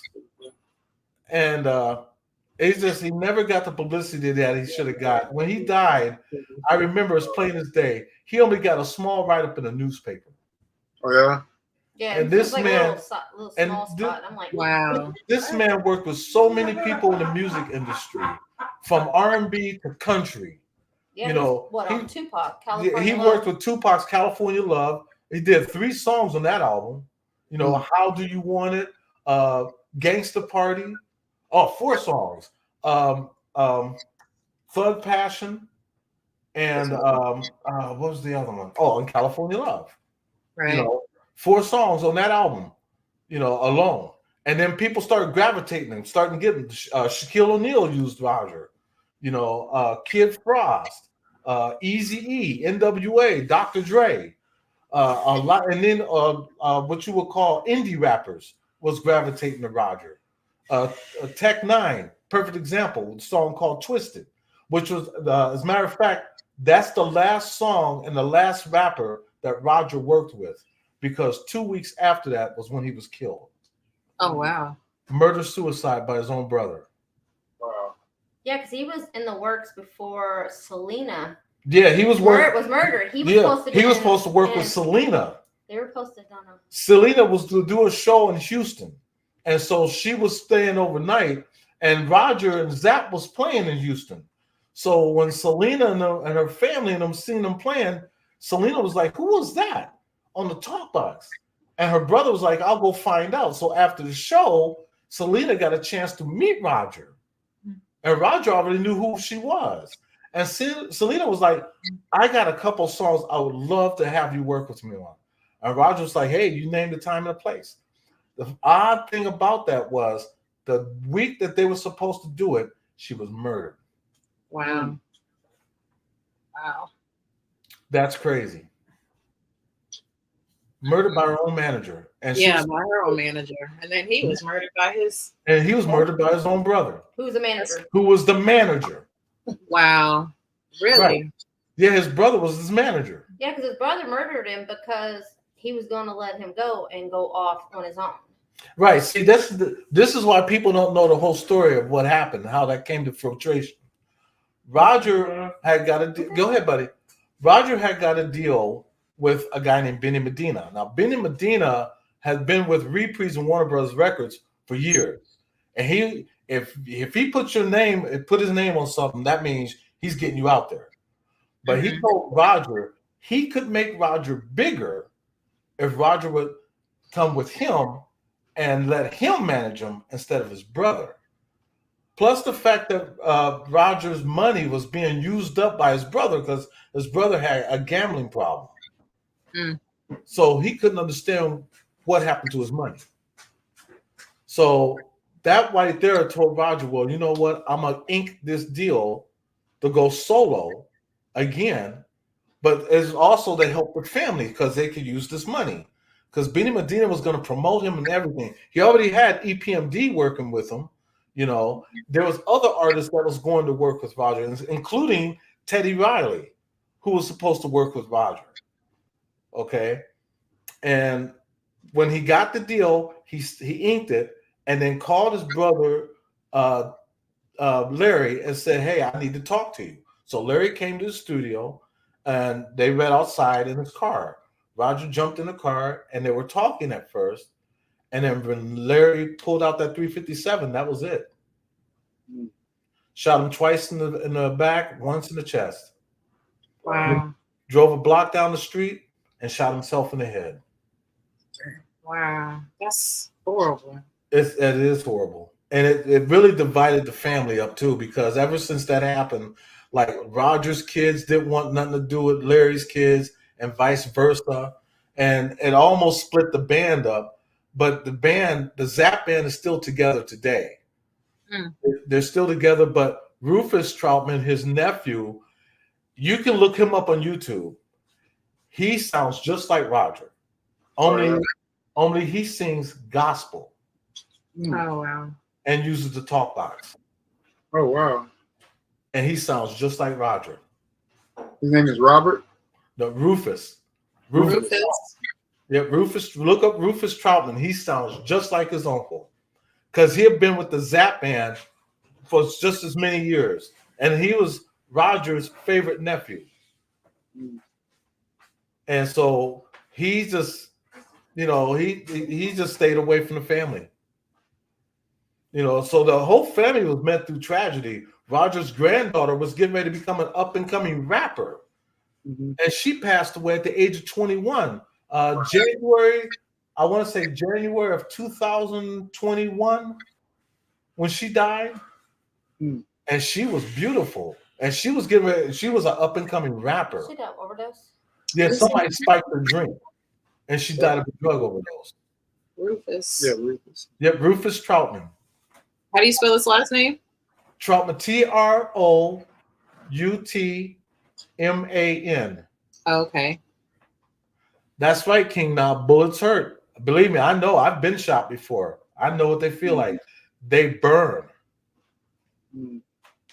I've been shot. Gotta remember, I lived in the hood, so I used to do. I'm not proud of it. I did hood things, and young kids do. But I was a young kid. I was a teenager. I was just being a young knucklehead trying to blend in. And that was I went down that road. I know I went down that road too until my mother passed away. That just changed me. Yeah, that bullet changed my life. Oh, I bet. Thank God I ain't never experienced that, Yeah, God gave me a second chance. And I said with that chance, I'm gonna make good of it. I was out in games. I was out. I was done. I was 14 years old. Yeah, I went to a gang fight. It was supposed to be just a knuckle up gang fight. Somebody brought a gun. Wow. Yeah, I was never part of a gang, but I was a bad something boy. Yeah, when I was a kid, I'm trying to fit in. It's the early 70s. 14 years old. What are you gonna do? My parents. I love my mom and dad. My dad was really hard on us. Like he's supposed to be stern. But sometimes my dad went a little overboard.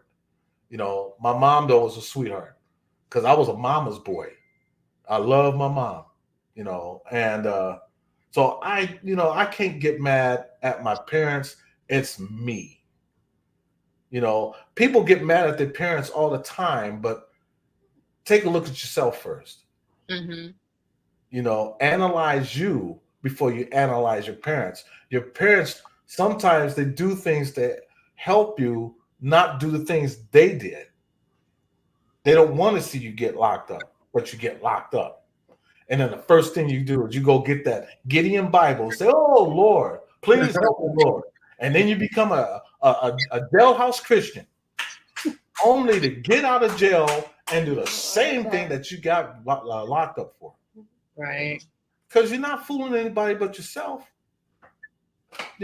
So if you're going to make right and make peace with the Lord, you make peace with him then, at that moment. And that's why, again, it goes back to what I said before. Always be thankful for today because it's not promised, it's given. Yeah. So if you don't see tomorrow, then you had your chance. Never too late. And there's some people that don't believe in God. I understand, but thank the universe. Say, thank you, universe. Thank you for my wife. Thank you for my kids, my house. Thank you for this computer. Thank you for my job. thankful for a little bit of money that I have. Mhm. Just be Now- thankful, gratitude. Now say he got shot in the face and leg. Wow. Man, hey, once was enough for me. Believe me, that was a deterrent. Sometimes though, like today's kids, you know, it's sad because I can't get mad at the parents sometimes because our society has changed, you know, so it's softened the parents and hardened the kids Mhm. because it's sissified the parents so that if you try to take care of your kids the way you're supposed to, well, you're wrong. And now your kids is killing the kids are killing the parents. You know, it's a shame. That's the society that we created. You know, it said spare the rod, spoil the child. Yeah. But now it got reversed. Like how? How did we let it get to this? Well, the government. Exactly. Yeah. Exactly. Government made the parents more sissified. Yeah. You can't always talk to your kids, say, no, don't do this, don't do this, don't drug, don't smoke dope, don't do drugs. They're not listening to you. Mm-hmm. You gotta smack that butt every now and then. Yes, sir. Got to. No one's saying beat it, y'all. That's Don't beat them, don't abuse them. Right, right. But when you spanking that butt, you let them know.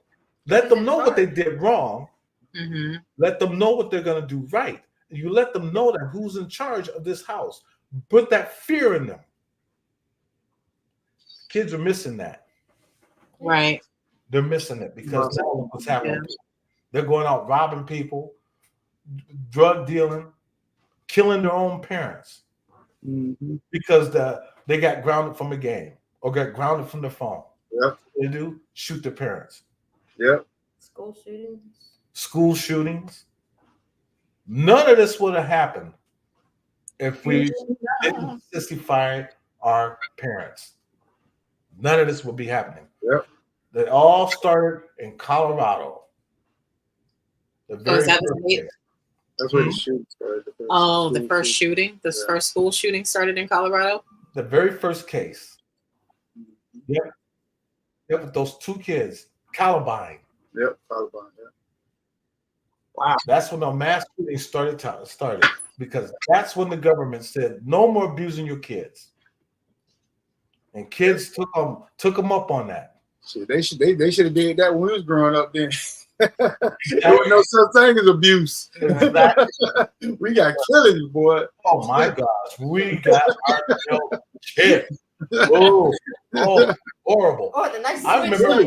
Oh yeah, go out. Your mama make you go outside and get a switch to beat your own butt with. Don't bring them one because she'll go out there and get the tree with them. Yes, sir. Yes, sir. Play back in the day. Oh, yes, sir.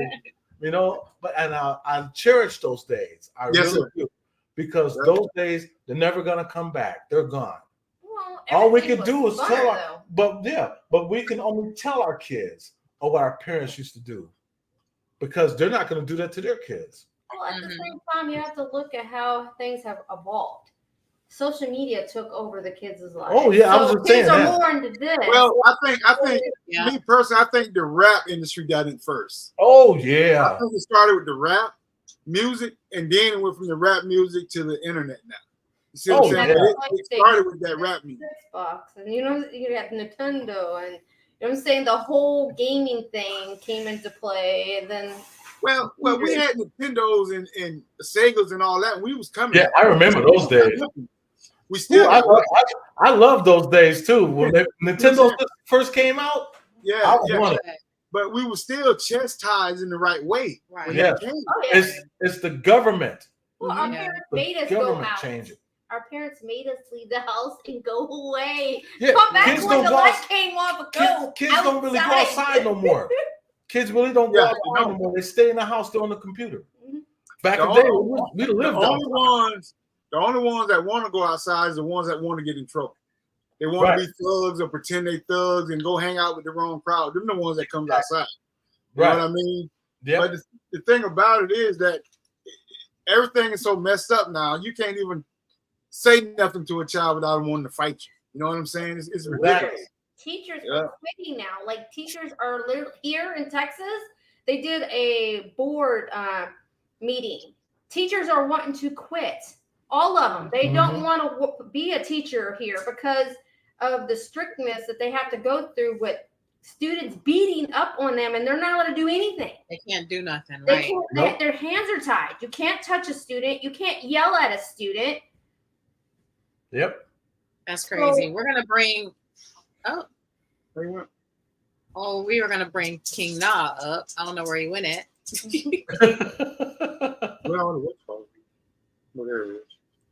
So go ahead and click on that link again, King Na. We'll bring you up. I guess he wants to do like a little group chat here while we got Eddie. We got both Eddie and Jen on, and we're gonna bring King Na. What's going on? What's good, bro? How everybody doing? Yeah, I'm gonna have to nickname you Rambo. I'm doing anybody I can, the good ones twice. He got shot twice, and his neck. He got Really? cut on his throat. Oh man, God bless you, bro. Yeah, you blessed, bro. You were Hold living on, what side is it? Right here. Oh, I you see got it. shot? I see it. I see the It went in right here and came out over here. Oh wow. man. See, and God still He kept you here because you're not done yet. Yeah. God said you're not done yet. Man, I've been through wars, man. Hey, I feel I got you. it right here. Damn, bro. I see that. What happened there? I got hit with a gun. Jeez. Dang. And you done been through it, bro. Yes, you have. But you know what? You lived through it though, man. You're here now. Because God. Yeah, I actually when I got hit with the gun right here, I like physically died that night in front of my mother. I believe you. See, because you're a messenger of God, man. That's why you're still here. Because He wasn't ready And for the it. crazy, Huh? yeah, right here. Right here. Yeah. I've been shot right here and it came out over here. I got hit with a gun right here. Wow, man. I know they said a few weeks ago, I think it was Dusty said that you did change your life. You changed your ways of how you used to be. And I guess that's why you and your mom weren't as close. Yeah. You were out in the doing stuff you shouldn't be doing. And that's why I made that statement about, I really changed because I used to be held. Right. Same here. I got shot in the chest. The bullet's still there. They're not allowed to move it. Oh, wow. Because if they move it, it'll kill me. Wow. I'm supposed to be receiving disability, but I said no. So, yeah, it's like when I was younger, like I used to, because of the situation with, my mother, what we talked about last week or whatever, I used to make a statement all the time how I wish I was dead. I used to say that all the time, and when you really experience that, man, You think twice what you say. Yeah. I know. Believe me. It made me change my life, but at the same time, it made me not fear death, but I cherish life more. Right. I know everybody has an expiration date, but it's up to you when that button get pushed. That's right. I went to prison. I did 3 years in prison for being a good Samaritan, man. And when I came home, I like talking to the youth, telling my story, you know, to try to let them know you want to be in the streets. This is what the streets is going to do for you. Mm-hmm. Right. You can love the streets to death, man, but can't no man alive tell you honestly that the streets love you back. That's right. Right. Right. That's right. As Tech Nine once said, the streets don't show no love, Nah, no. and he's right. It don't. I sat in the hospital for 7 weeks. I wasn't even supposed to be here. I was supposed to be 6 feet under. I was 14 years old. They decided not to move that bullet. They said if they touch it, it's too close to my heart, it'll kill me. Say left. Then I used to I was born in Jersey, you know, and I grew up in Jersey and Virginia. You know, I get in trouble in Jersey and run to Virginia.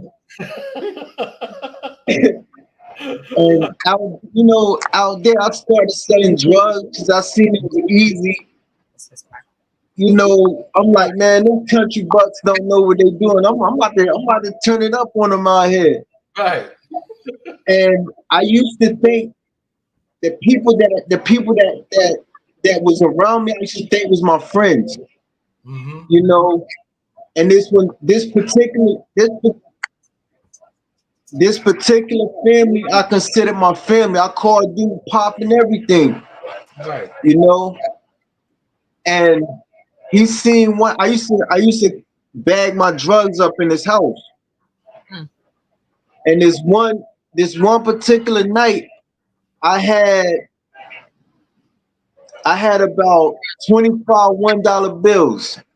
I never forget. I had $25 $1 bills. I had a 10 and a 5. He walked in the room. You know how if you got a lot of ones, they look like a mountain of money. Right. So when he walked in on me, my first reaction was like this.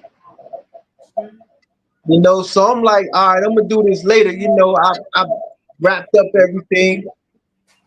So when I went back in there, we were smoking weed or whatever. Because of this, I don't smoke weed no more because of this incident. So they gave me a dirty blunt. The blunt had PCP in it. Oh, wow. Oh man. And make a long story short, he set me up to get robbed that night, and they jumped me so bad that it broke my rib, and my rib punctured my liver. My liver. Oh man. And I was in ICU for a week before they moved me to a regular room.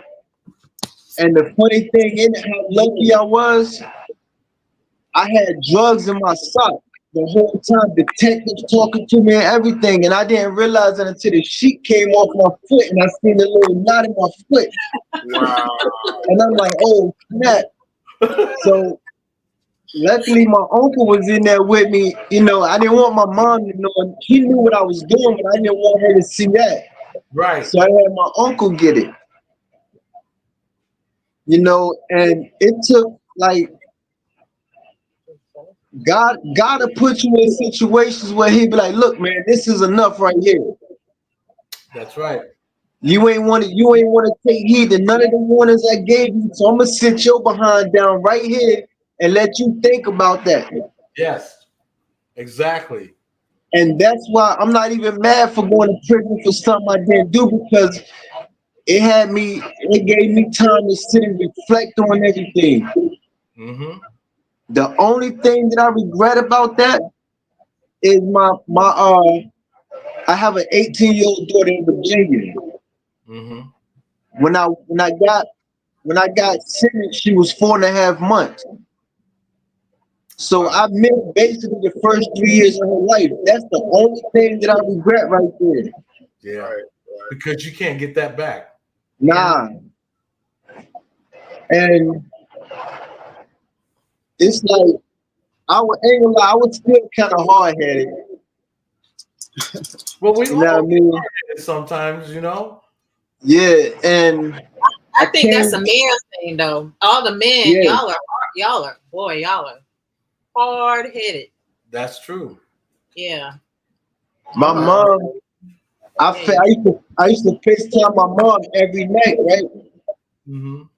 So when I FaceTime her, she'll talk to me for like 5 minutes and get on the phone with my wife. And she used to tell my wife all the time, she was like, I'm so glad he's there with you. I can finally sleep. I can finally rest.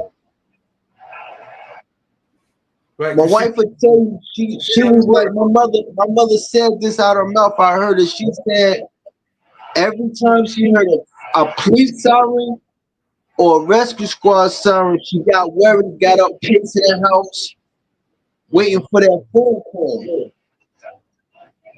Mm-hmm. You know, I'm 46, man. I'm too old for that, man. Right. One thing I I'm say, too old for that. I tell people all the time, when some people say that they feel that their mom doesn't care, your mother's love never goes away. Never. She loves you unconditionally. It's us that sometimes don't listen. So we can't blame mom. We have to blame ourselves. Yeah.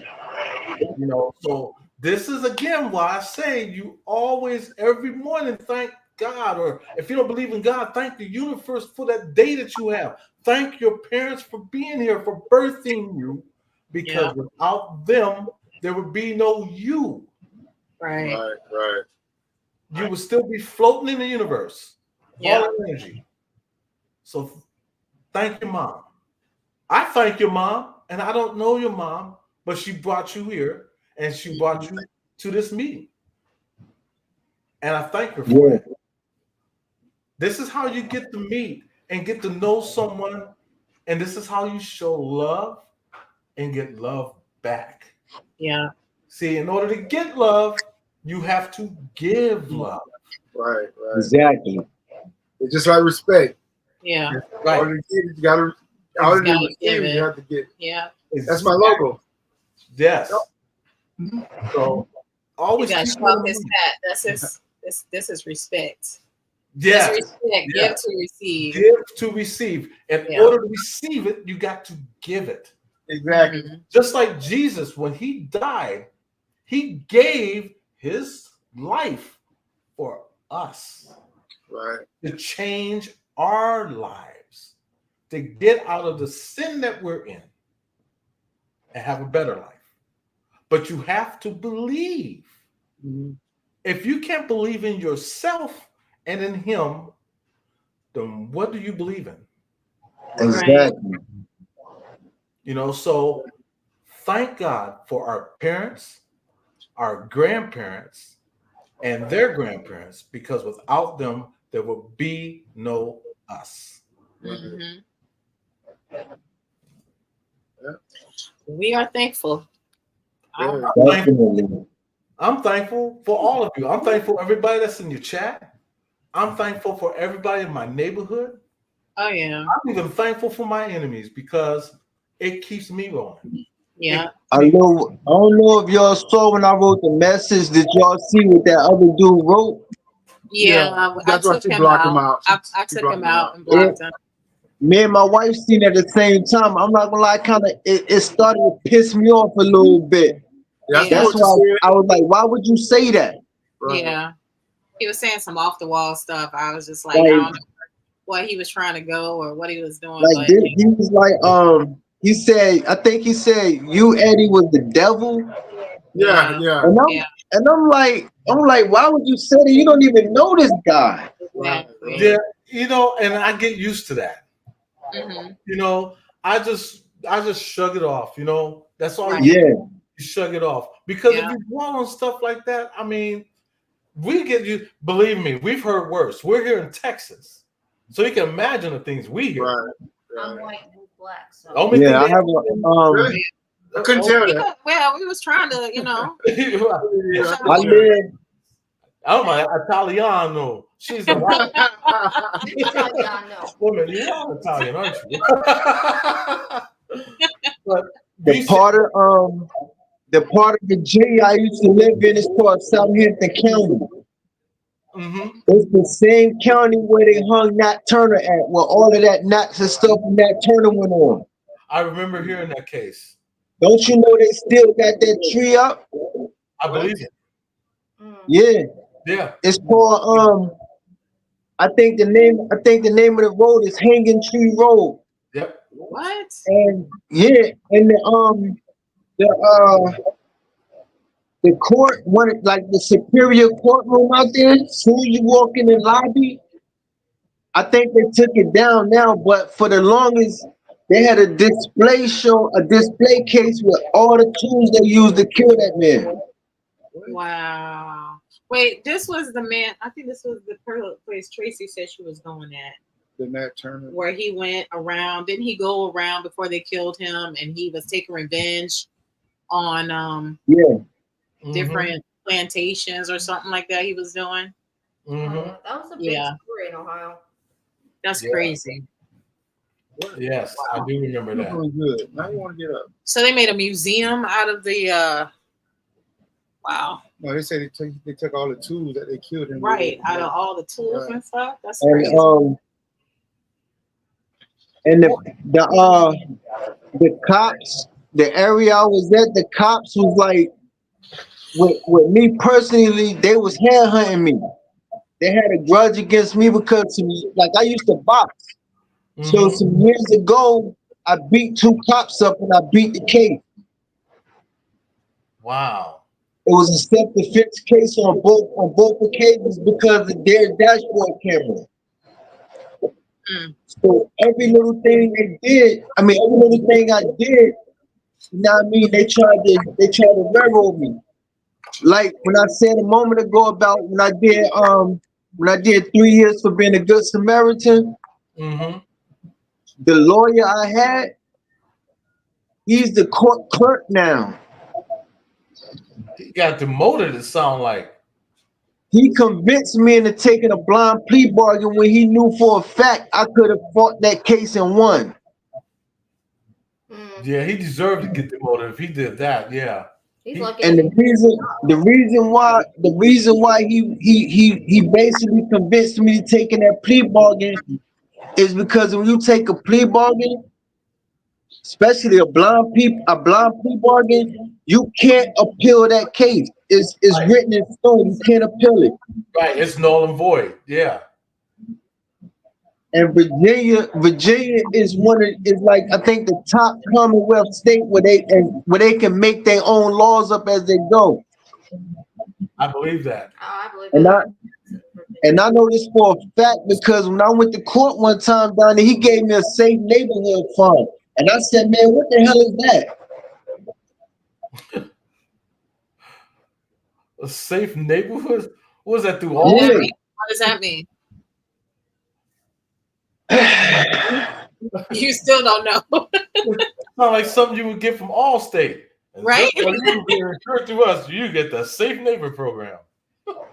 Safe Neighbor. You're in good hands with Allstate. I know, right? What is that? I have the slightest idea. Remind me not to get that. But I'm gonna tell you the God honest truth. It did feel good to beat them cops' asses, though. Excuse my language.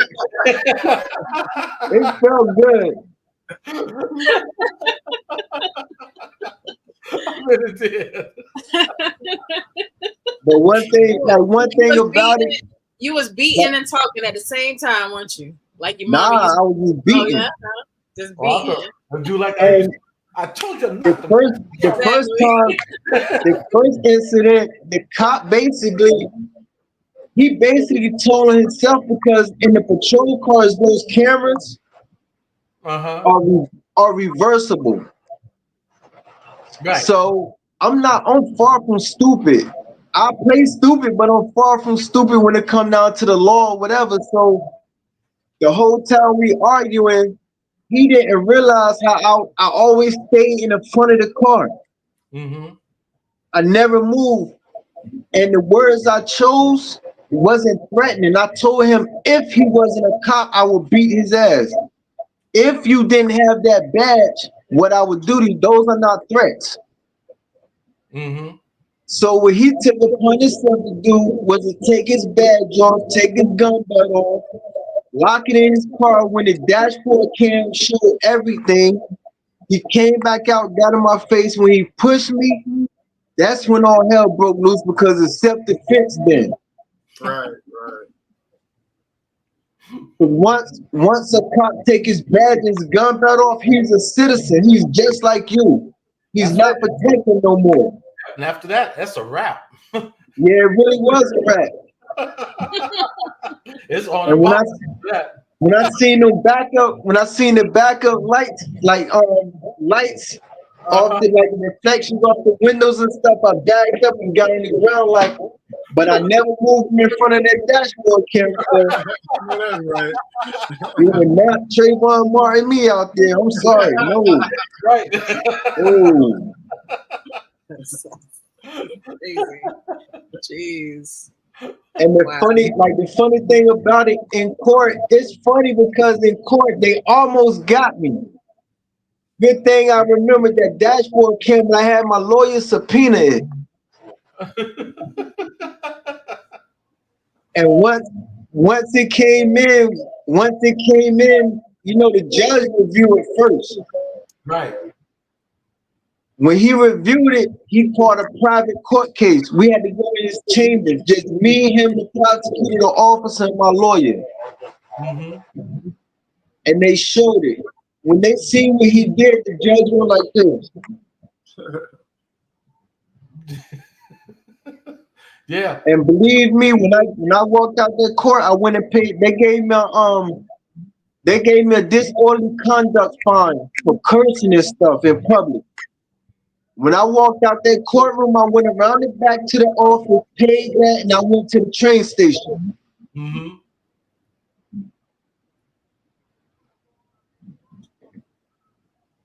But it's crazy how, like, I don't know, like life itself, it got a strange way of showing you things. Oh yeah, it does, and that's why I always stay close to home. I don't do the bar thing no more. I don't really go. We don't go kick it. None of that stuff. You can't trust that stuff anymore. You might go to a bar and there's a shootout. You can't even go to a concert without a shootout. Exactly. Well, you know, we're that's good. why I hang out with the old folks. Exactly. I'd rather go to the senior center. At least I know somebody give me. I know somebody give me a Paul gun there. They take away.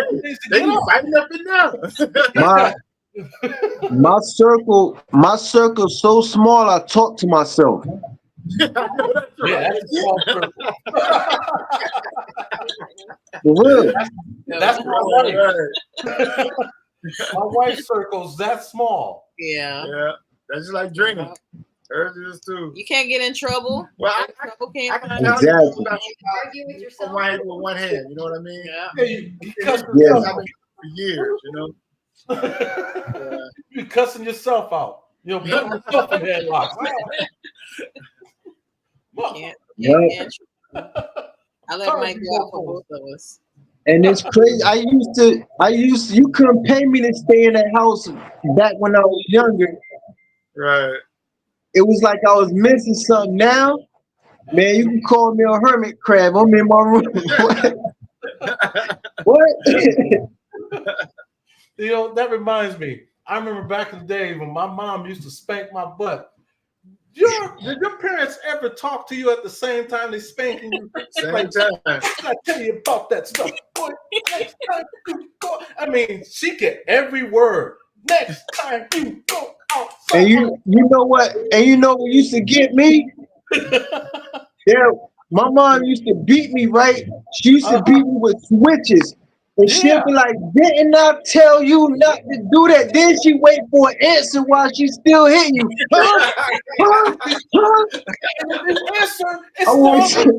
I want to say so bad, damn, Mom, let me finish crying first. Hey, heaven forbid she make you go out and get your own switch. Boy, go get me a switch so I can beat your ass with it. I couldn't find that bush to save my life. Next, no, you'll go outside like I said before. She'll go get the tree and beat your butt with And it. my mom, The leaves still be on it. my mom had them switches was so long and firm. When you ran around the corner, it still caught you. Hey, I used to cry after I get the switch. I'll go on ahead and start crying when I walk in the door, and I walk real slow, and my mom be sitting there just watching me, and she's like, "So you done? Now give me that switch." I remember. I remember when I was a kid, right? It was an Easter Sunday. My mom was ironing. She said she was ironing my Easter clothes in front of the window, right? And I was so bad. I used to get into everything. So she said she put her cigarettes and stuff in the middle of the bed, and she don't know how I got it. She said she was ironing and she felt heat. I set the curtains on fire.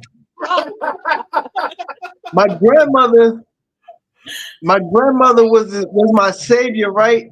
And back then I was short. You know, I'm 6'1" now, but back then I was short. And you remember back in the days when they had the wooden screen doors with the little hooks? Yes, I do remember that. She had one of those, and it was right out of my reach. And my grandma was next door at my aunt's house, right? My mom said she beat my ass, excuse my language, up the stairs. She said every time I came down the stairs, I jumped and try to unhook it because my grandma was trying to get in, and she'll catch me in the air. And then this other time, it's funny. And then this other time, right? I used to talk. I talk trash to my mom from a distance. So this one particular night, I think it was, I don't know if it was my cousin over with her or somebody, one of her friends or something. So she went to beat me and I ran away. I called myself running away. So my mom, she told me and my wife the story. She said that the lady said, you know, ain't you going to get him or something? She was like, he'll be back when he get hungry. So I came back home late that night. She fixed my plate, sat me at the table, ate and everything. I'm thinking, oh wow. Dude, I got over. So I finished eating. She told me to go take my bath. Mind you, the bathroom, as soon as you come out my room, the bathroom right there. She got me good. She got me real good. Oh, with your wet. I came out the shower still wet with a towel on going to my room, right? I remember those days. It was stinging. The last thing I heard was and my back stinging. Man, she got me in that room.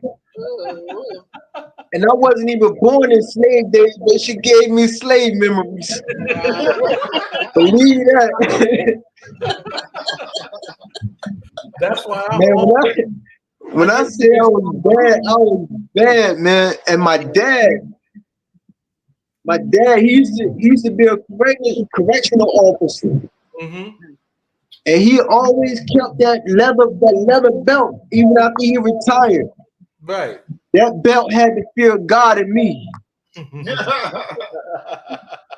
He'll bring that belt out. And as soon as I see the buckle, I'm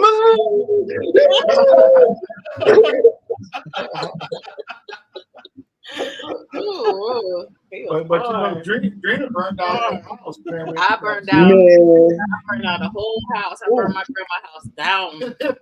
She said I set the curtains on fire that day. Well, Universe Within. That one, I remember that wasn't the only thing that was on fire. Yeah. Well, right there, Universe Within. She said, when we got in trouble, my mom would wait till we go to bed and whip our asses, lays out. And, oh boy, our parents did the exact same thing. She'll tell, why don't you just go to sleep? We was all night. We was up. That's the worst when they get waking up out of sleep with it, boy. Oh yeah, as soon as you wake up out of sleep with a belt going across your back, what? You up quick. Boy. You think he was in the military. And it's funny though too, right? Because everything, like I tell my wife all the time. Yeah. The same things my father and them used to try to tell me growing up. I lecture my kids with it, and I stop mid conversation. I be like, damn, I sound like my dad, man. I agree with Hooking Good Creations right there because of the corporal punishment. But at the same time, now look at today. Exactly. Now look, these kids are killing their parents. Exactly. Because even I remember like elementary school when our principals could give us. Remember the paddle? Yes. Yeah. I remember that too. Yeah. Yes. So they now know. Yeah, thick. It was a thick glass.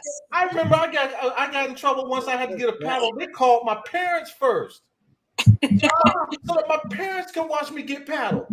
I'm looking at my mom like, Mom, y'all gotta really let them do this. And then I got it again when I got it home. Yeah. That's how it was in my neighborhood when I used to live with my mom down south. Like we lived in an apartment complex. Mm-hmm. And I had my aunt lived in the last section, then my mom's best friend lived before her, then it was my mom, then it was our section. I'll go at the end with my cousins, we'll get in trouble around here. They mama beat my behind. When I get to the court after that, the best friend will beat my behind. And when I get home, I swear to God, when I get home, my mom be in the doorway just like this. Come here. Yep. Waiting. I'll be like, damn, I just got two.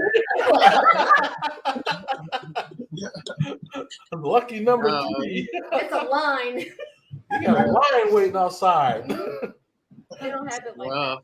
Boy, I really miss those days now. As I've gotten older, it taught me to appreciate it more. Yeah. I don't miss him as well, but I ain't gonna lie. I do not miss him. I appreciate him, but I don't miss him. I don't miss him. I don't miss him in that sense. Right. But it's just that those days are gone. Yeah. Unless we bring our own individual kids up the same way we were. Right. And then you can still do that so that they can teach their kids the same, but the outcome's not going to be the same. Nah, because it's like I look at this generation now, man. These kids is doing the stuff they doing because they didn't get them good old fashioned ass whippings. Exactly. I agree. Yeah. Now I see kids. You hit me, I call the cops. Man, I wish I would have told my parents I'm gonna call the cops.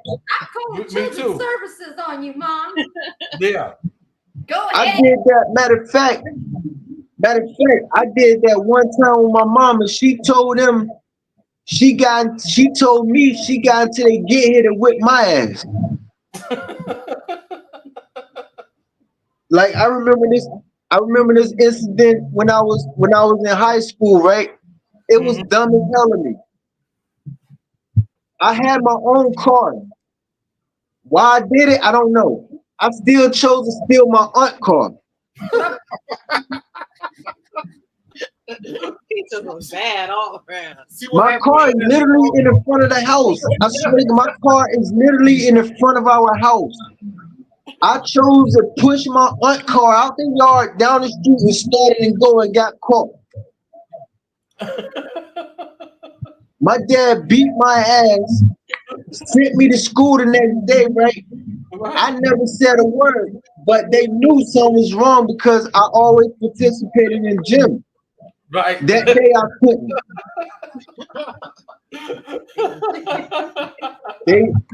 I never forget it. They called me. They called me.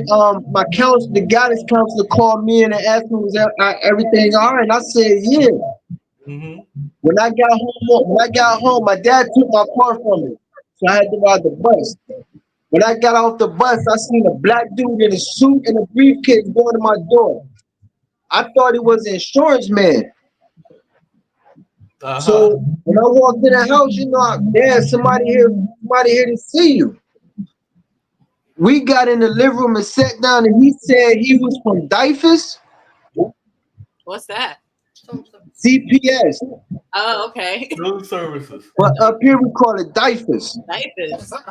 When he said that, when he said those 3 letters, Yeah. I saw my life flash between my eyes. I saw my funeral, my burial. I saw everything. My dad told that man straight up, "When you leave, I'm gonna beat his ass again."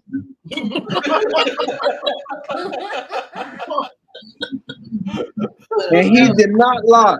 He did no. No, he didn't. He did not lie. What? I begged and pleaded. I told him, I said, "Dad, I ain't do nothing. I didn't do it. Please, Dad, I ain't do nothing." I might as well be talking to this door right here. He didn't want to hear nothing, man. That's crazy. But that's the morals. That's the morals that was installed in us back then compared to now. Yeah. Yeah. It's Man, a different time. Those were the good old days. It really was, man. Yeah. If you really think about it, compared to now, those days will never come back again. Yeah. All we just remember. On his life. Simple. Joshua Cole, so good to see you, bro. And hello to Kelly and Elizabeth, because they had said it hello earlier. Yeah. Kelly and Elizabeth. I think they're still on here.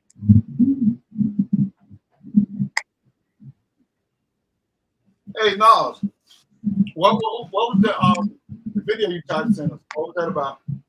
Oh, I was here by myself. My wife had took my kids somewhere. So I'm like, let me try my SLS camera. Mm-hmm. So I'm walking through my house. So I get in the living room, and a figure was on my couch. Like, I don't know what the heck it was doing, but I know it looked like it was either dancing or doing something else. But yeah, I know what you mean. Mm-hmm. It was sitting down, and I know, like, sometimes you gotta, like, I think you gotta ask particular questions to see if it's not see if it's not picking up regular stuff. And that's what I did. And I mean, it didn't react right then, but I asked, could they lift their arm up? And the arm was steady like this, then you'll see it go up and come down. Wow. What were you using? Was it the ghost tube? I got that, and I got the it's the ghost tube with the SLS ghost seer and all of that. Mm-hmm. My wife has. And I was using the ghost seer. But I tried to send the video again. It kept saying it was too long because it was 3 minutes. Right. I don't know if it's my raggedy phone or what. I don't know. You ain't gonna figure that.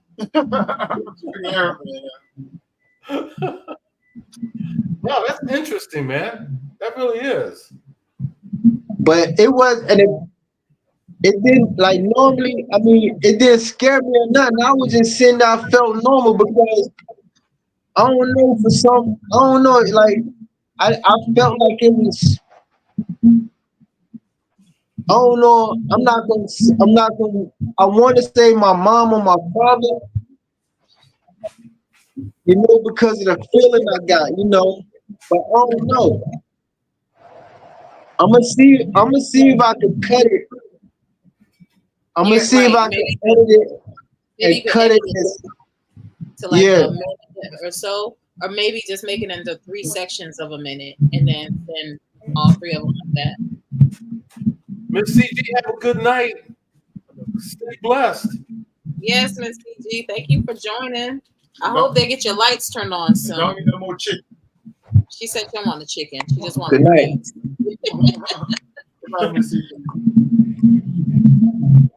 Okay. Yeah, babe. Oh, Colin must be done for tonight. So we got TPF, A Brown, and we got Josh.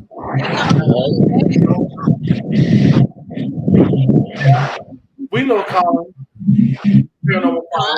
We know Colin. Yeah. He seems like a nice guy too. Yeah, he was living not too far from us. He was living in Austin, Texas, and we're here in San Antonio, just an hour away from us. Oh yeah. Mm-hmm. Wow.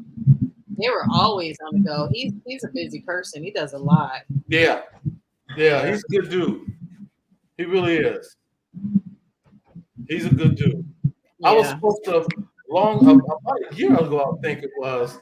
I was supposed to met up with him at a fan meet, and I was having car trouble, and I couldn't meet up with him. And I told him though, and he was cool. I told him if God trying to cover the sunroof up. I told him if God wants us to meet, it'll happen. Yeah. I told him it's just that moment in time, it wasn't him. Right. And that's what I tell people: if God's ready for you to meet somebody, it'll happen. Yeah. But you might not like what you see, but just let it take its time. Yeah. Let me say something to Miles real quick, bro. I'm the prettiest thing on this camera. Just remember that. You trying to get all cute. Now I'm starting. My sunroof's starting to open, man. Mine been open. That's why you think it's all gone. I ain't ready for that yet. Hey, it's coming. It's coming. I don't have any hair, so I gotta admire y'all. See right here? No, right here.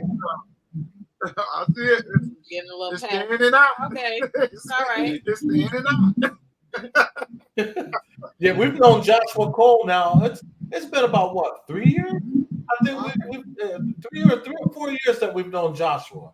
Good man. Oh, wow. Good man. Yeah. He's a sweet guy. Oh, Limited Fresh? Yeah, Josh. Yeah. Limited Fresh. Limited Fresh. Mm-hmm. I think he's been on ours for a year. He's one I think we were introduced to from Joe's channel. Yeah, Josh's a nice guy. Yeah. Nice guy, yeah. Yes, he is. He's a good guy. All is beautiful. That's right. Hey Eddie, Mr. Eddie, you made a statement earlier about when y'all was talking about how you shout out like the new upcoming YouTubers and stuff like that. Mm-hmm. Right. And it's weird because another reason with Mike and Drina, another reason why I respect them a lot and I follow them is because when they go live and everything, they interact with their fans and everything, Mm-hmm. And it's another YouTuber I follow with the ghost stuff. I don't want to call his name, but it seems like he Hollywood now or whatever, and you got to give money for him to shout you out. Remember we were talking about that earlier, Mike? Yeah. We were talking about that earlier. Yeah. Yeah, we don't do that. We don't do that. That's disrespect. It is. Yeah. And that's the type of I'm gonna say that's the type of influencers that upcoming YouTubers like myself with only 64 subscribers you know, look up to, you know. You got a channel? It's gonna come up, bro. Yeah. Yeah, I didn't know you had a channel. Let me Yeah, he does. Let me get your channel, because what I do when I go out and film, that's another thing I do. At the end of all my videos, I always shout out other YouTubers and play clips of their videos. I think that is on Blue Rock's channel. Yeah, he's a really good. Yeah, Lou Rock is a good channel. We've known Lou Rock for a long time too. 7 years. Yeah, about 7 years. Lou Rock and his mama, Mama Rock. Yeah, and we met him through Omar Gosh. Was it through Omar Gosh that we met? No, it was through someone named Patty Adams, G Team Paranormal. Yeah, I watched them too. Yeah, they're from here. They're from right here in Brooksville. Florida, Brooksville. Yeah, from Brooksville, because I was supposed to go down. I wanted to meet with her. Mm-hmm. But we've had her on our live. We've had her on our live stream. As a matter of fact, if you go back on our live streams, you go back a few years, you'll see Patty on our live stream. It's great because before they got big, when we first got into ghost hunting, I think we ran into Patty when her son was living. Mm-hmm. And we was at the cemetery over in Tampa. Matter of fact, it's the same, right up the street from the same cemetery my son is buried. Yeah. And we bumped into him that night, but we didn't keep in touch with him. Right. But I don't even remember her going by Patty at the time. But I know she had her son with her. There was like 5 people. Yeah, it was a whole bunch of people with him that night. Yeah. And we had bumped into her. Yeah, before our channel got big. Yeah. It's unfortunate that there's so far drama happened under that. So far, there's only 3 channels, you know, dealing with the paranormal that I actually watch, which is Mike and Drina, Omar, what's his name, Omar Gosh, and the G Team. Right. Yeah, and we watch Omar from time to time. We love Patty. Yeah, she's funny. I love Patty. She's funny. Now, there was some drama that happened between her and Omar a few years back. We don't deal with all of them. It was a whole lot of them. It was a big thing. That drama to them because right. we don't get involved. We don't get involved. Right. We see ourselves out of it. You know, there's a few channels though that we got. Like I said, I've got over 3,000 people that I subscribe to. Not all of them are paranormal. Some of them are just basic channels, do it yourself, landscaping. My wife had just discovered, you know, guys that go out and cut grass for free. You know, right. Yeah, I watch them too because I do my I work at a landscaping company now, but I also got my own tree company.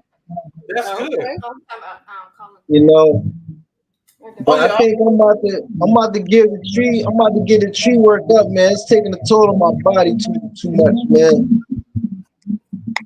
Yeah, I hear you. But yeah, we try to be friends with everybody in the paranormal community, in every community. Yeah.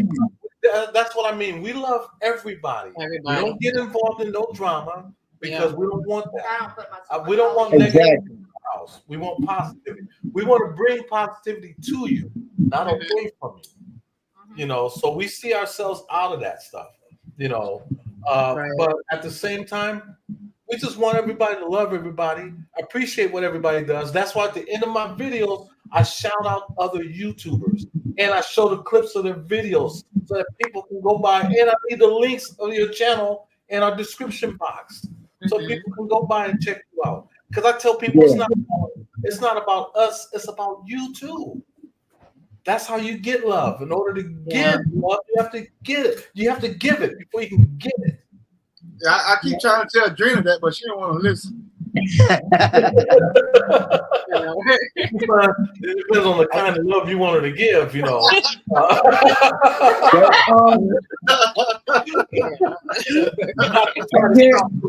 And Mike, I can't record the video that it was, but I think it was one building that y'all couldn't go in. Oh, the door was open. Which you say we couldn't go in? The door was open, but he didn't go in. All right, man. The hospital. There's so many reasons I didn't go in by myself. But number one, I didn't want to go to jail. Okay, that was the main That's good enough. Yeah. The other one was I ain't had nobody else to go with me. Yeah. Hey, I said I went with somebody. They wanted to go inside of a building. I was like, hey, that's a great idea. Y'all go on ahead inside. I'll get a head start on running. That way the police won't get If I'd had somebody else with me, I would have went. But I didn't want to go in by myself. She wasn't gonna go. She was like, nah, ain't going in. So she wasn't gonna go. But yeah. If I'd had somebody with me, I would have went. You know what? If I was with you, I would have probably went. He's got a morgue. He's got a morgue in the bottom of it. So I would have. I think I would have went. Yes. Huh? If I was with you, I would have went. Yeah. I mean, the opportunity was there, but the problem was we were out of state and we didn't really know their laws, and we didn't want to get. And it was a small town, and you know how they can be in small towns. Hey, there's a remedy for that. Yeah. When you come It's out that gun round, boss. The police is out there. Just make like you're a crackhead. Hey, did y'all see the video? Did y'all see the video when the police got called on us when we was in the mansion with Joe? Yes. Joe, hey, listen, you had to be there. Joe played that off so smooth. He is, boy. Listen, he told the police that Remax realtor son us here. Karen from Remax. Yeah. Karen from Remax said we could come and check the house out. He played that off so good, bro. I was surprised. Yeah, I would have came up with something. I would have said, I thought this was. Oh, I'm sorry, officer. This is the wrong house. I'm out here door dashing, and I was looking for another house. I think it's down that way. That was crazy, man. DoorDash, where's your DoorDash bag? My bag's in there. Hey, but that's what Tony does, bro. That's what Tony does, because Tony door dashes.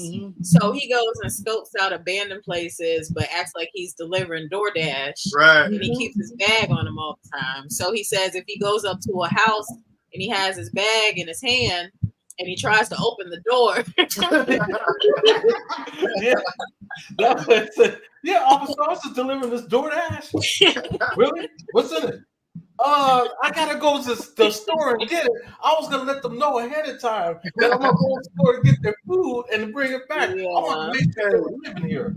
I see, Eddie, you got a lot of practice, huh? Practice makes perfect. I've been DoorDashing for 4 years. I got all that practice in. I'm ready. As soon as the cop pulled me over, I ain't got no license, but I do drive good, officer. What do you think? It was 65 on a 35. Well, it's a little bit over, but hey, 65 and a 35. Yeah, I'm kind of in a hurry. I got this food. Yeah, that's fine, Josh. Josh want to talk about something that happened in Collab's video tonight. Yeah, that's cool. Tonight. You want to come on live or? Josh was never been on our live. I know. That's what is he asking to come on live, Josh? Yeah, Josh was. He's cool. And Florida that he's talking about is good people too. Yeah. We love Florida too. Put up the thing just in case. I'm gonna paste our invite again just in case you want to join the live. Yeah, Mr. I'll bring Joshua. one more person up. Limited so fresh. Max is 4. I think we tried it last time. I didn't really care for it. Want me to get up? No. I'm about to go to sleep on y'all. See, I've never done this is Streamlabs or StreamYard? StreamYard, yeah. Because I have Zoom. I saw that you were using Zoom, and I didn't know you could do that on Zoom. Yeah, you can. I can get up to. I can get like 100 people on Zoom. Really? Wow. Yeah. Wow. Yeah, because you can use Zoom for right work. Calling, but I didn't know you could do like a live stream on it, like on different platforms. I thought it was like you had to share the link with people in order for them to join. Oh no! What I do is I put the link if they follow me on Twitter, which is X now. I'll send the link to Twitter. I'm about to get off though. It's been my bedtime. Hey, it's nice meeting you. And I'm gonna take down your channel. I'm gonna work on that video to try to send to you, Mike. Okay. Oh yeah, before you go, King Na, if you want to type in the comment section the name of your channel, so people can go and subscribe and also, so Eddie and Jen can share your channel on their channel as well. Yeah, because we will share you out.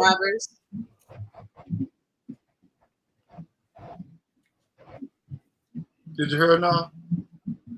Yeah, he's doing it now.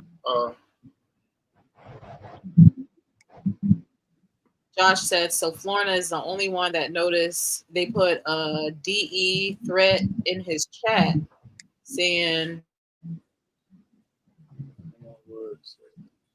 oh, on site, the fact someone would say that makes me worry about his safety. Wow.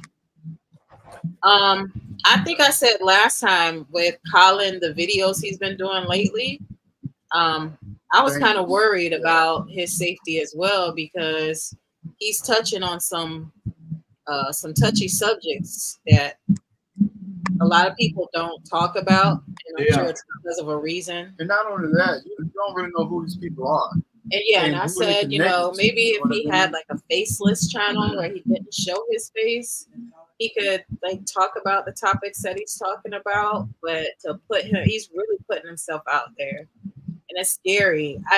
The one video I recently watched about him going out and reporting on some of the stuff that's happening out west, like in California and Texas area, I was amazed that I didn't know that type of stuff happens. I've heard of like human trafficking and stuff, but all that other stuff that they're doing, I didn't know. It's really bad here. Yeah. Yeah, but the thing about it, a lot of this stuff got them higher ups. Yeah. Doing involved. It. You know what I'm saying? So yeah. when you start, the government deep stuff like that, that's a no. You just got to be careful. Matter of fact, I wouldn't even go that route. Yeah, no. That's when you come up with they say you committed suicide or something crazy. Yeah. So, yeah, it's really bad down here. It is. Especially here in San Antonio. It got so bad, especially at the border, that they put like this is how cruel our I can't stand the governor. Not like everybody else, okay? They put alligators in the river down there. Oh wow! To keep the immigrants from crossing it. Yep. I don't think that's gonna stop them. No, but you know what I'm saying. But they don't care. They're shooting. That's them. crazy. They're shooting them. They're shooting them. Shooting them. Yeah. Oh, the alligators. The people. They're shooting the people. Yes. They're shooting the people. That's great. And I've heard that there's so many kids that come over that go missing. They don't know where they're at. Yeah, my advice to people though that doing YouTube, stay in your lane, one, and just don't. Everybody wants views, and I get it, but you don't have to go extreme to get views. Right. You don't have to go extreme. Colin is going a little too in depth. Yeah. And he's playing around with his own safety. Yeah. So it's fading. I mean,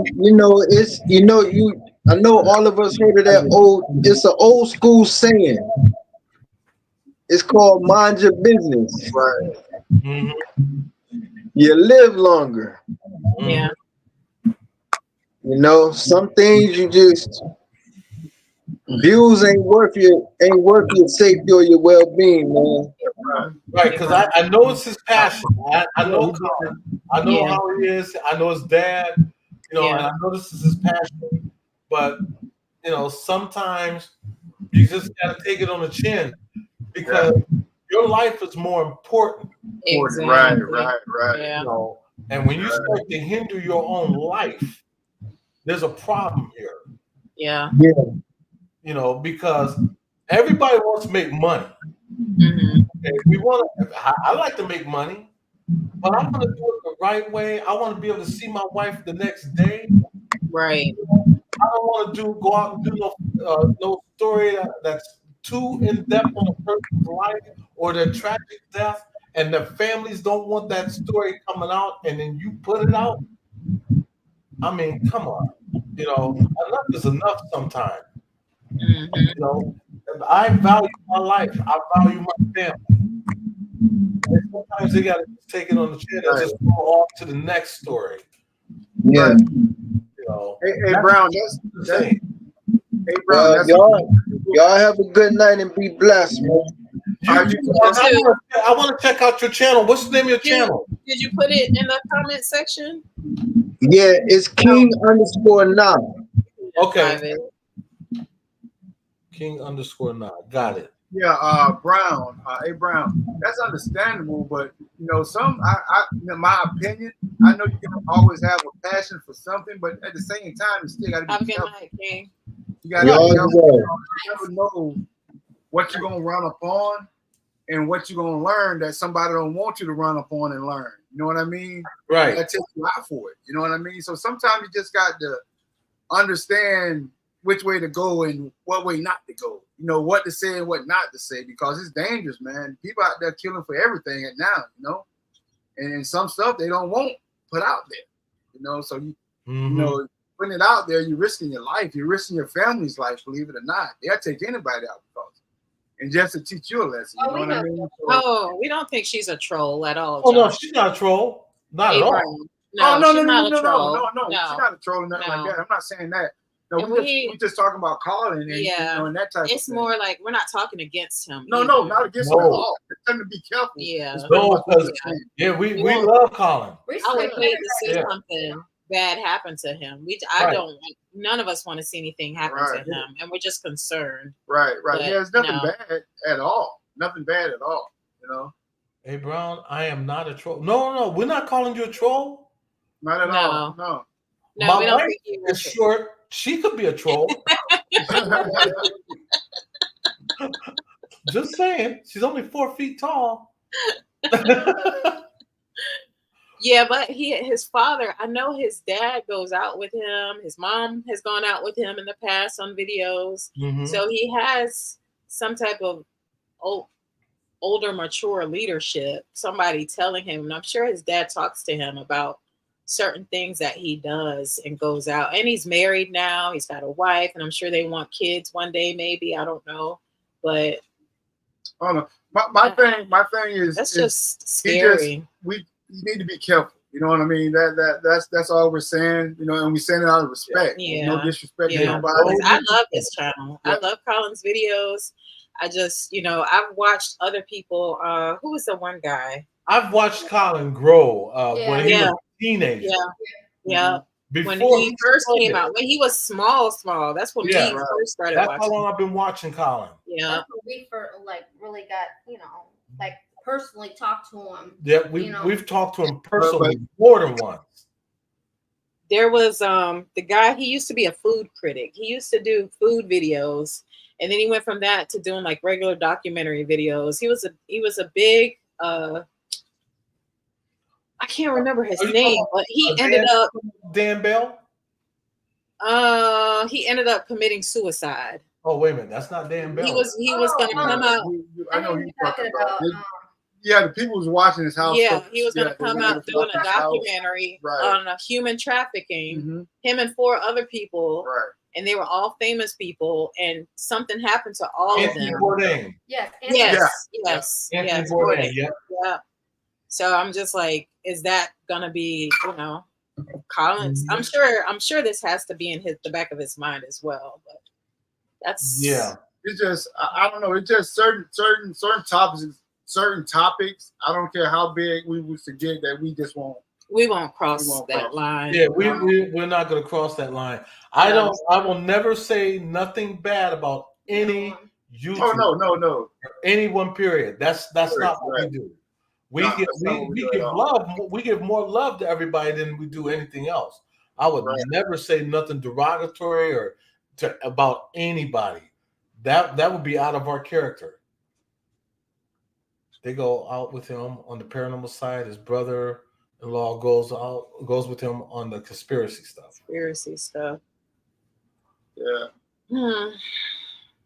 I don't know. Yeah. I'm just. Yeah, we're just all worried about him. Yeah. Definitely. That's it. We're just all worried about him. So, and I just say, God bless him and his family, man. God bless him. I mean, the stuff that he talks about, some of it I didn't even never heard of. Yeah, you know what I'm saying? me either. I didn't hear about it until he talked about it. I understand. That's one of the things he does. He studies everything that he's going to be working on. Yeah. He really studies them. So it's not like, he's just going to go out and do the video on it. He's actually going to look it up and chronologize it and study it and really go in depth with it. And then he'll bring it to you, and that's why I like what he does, because he was studying that when he was going to Texas University, because he was studying directing to be a director. That's why he's so good with working with the camera. Yeah, he's good. Because he was actually studying that. His directing and editing, all that's really good. All that. And he does, like you say, you can tell he really does a lot of research on every topic that he talks about. He always has. Yeah. I had thought about doing that, the like murder and all that type of stuff, but I was like, that just takes you to a darker side. And then once you, even doing the stuff we do now, to do the research on it, like you get deeper and deeper in a rabbit hole. Right. And I'm just like, I don't want to go down there. My friend, my friend Ghost Mafia and my other friend Uber Goober, they used to do lives every Sunday, and that was their thing. Murders and conspiracy theories. They were really good. They would pull up stories and they would study them, and both of them and study it live with you. Explain it. Yeah, explain it to you. Piece of it. So yeah, totally. Yeah, they were really good at that. You can go down a dark rabbit hole with all that stuff. So I don't know. Me personally, I don't want to get into the murder mystery thing. I really want to stay away from that. I'd rather stick to my ghost paranormal stuff. You know what I mean? I think with the top. Yeah, I stay in my lane. That's it. I stay in my lane. What up, Terry?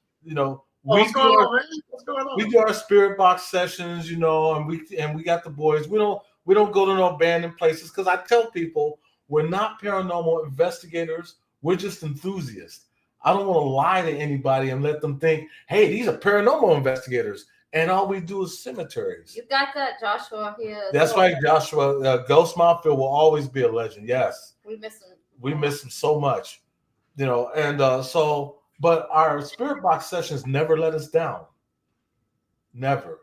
But I tell you, and like y'all, the same with you. When you go in with a clear heart and a loving heart, and you tell the spirits, hey, my name, introduce yourself. Let them know that you come out of love and light. I mean, no disrespect to you. Would you talk to me? Can I get a name? You'll be surprised the results you get, because you got to remember, spirits were people at one place at a time, so you want to treat them with the same respect as if they were alive and you're talking to them face to face. Right. Just the same respect. Because how a person died, if they're going to be negative to you or anything, the way they were in life, they're going to be the same in death. Okay. So if they were a-holes in life, they're going to be the same in death. If they were racist in life, same thing. Yeah. And I've had plenty of those. I've had racist spirits come through. I've also had loving spirits. Remember when we did a spirit box session at a cemetery, and this female kept wanting to come to me? And when you would try to talk to her, see, this is the thing. I agree. Here's the thing: when my wife would do the spirit box, it wouldn't say nothing to her. But when I would speak to her, it would speak to me. Speak to you. She was attracted. I think that was trying to take your man. That's what it was. That's what it was. She was attracted to me. Hey, I'm just kidding. She don't want sloppy seconds. Hey. On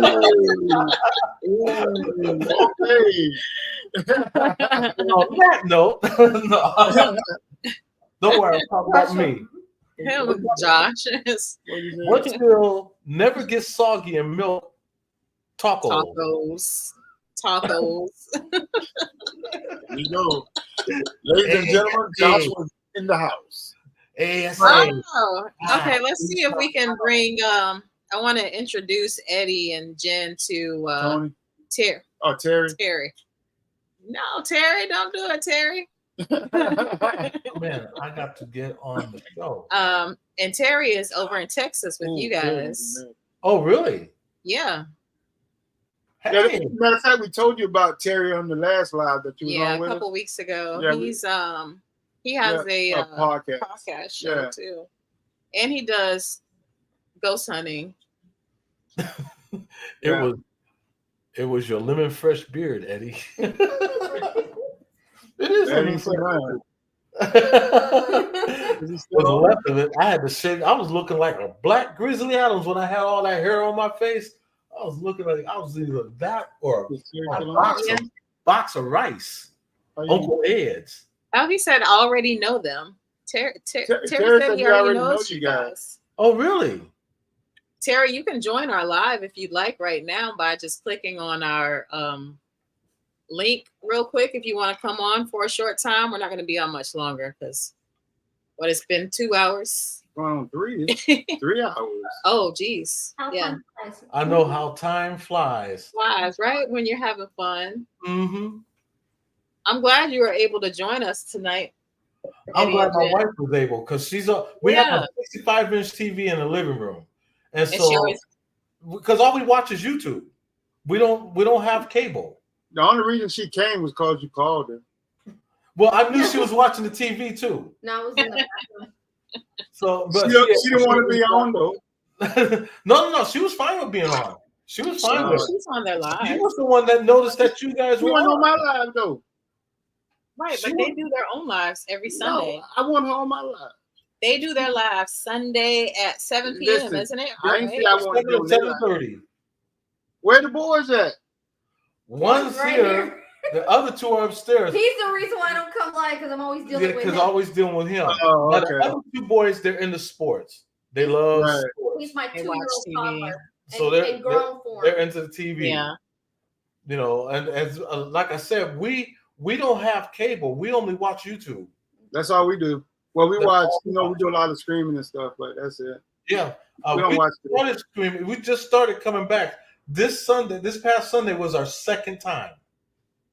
What time do y'all usually go on? Between 7 and 7:30. Because see, I haven't streamed that. The first stream I did last week was the first stream I did in over a year.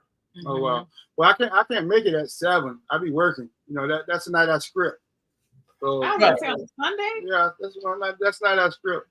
Oh, there you go. Yeah, you know my stripper name? What's your stripper name? Huh? What's your stripper Sneakers. Name? Snickles? I got a name like Sizzle Chest. Hey, yeah, I go right up the street. I go right up the street to the retirement center. Man. Yeah, they pay me to put my clothes back on. That's for sure.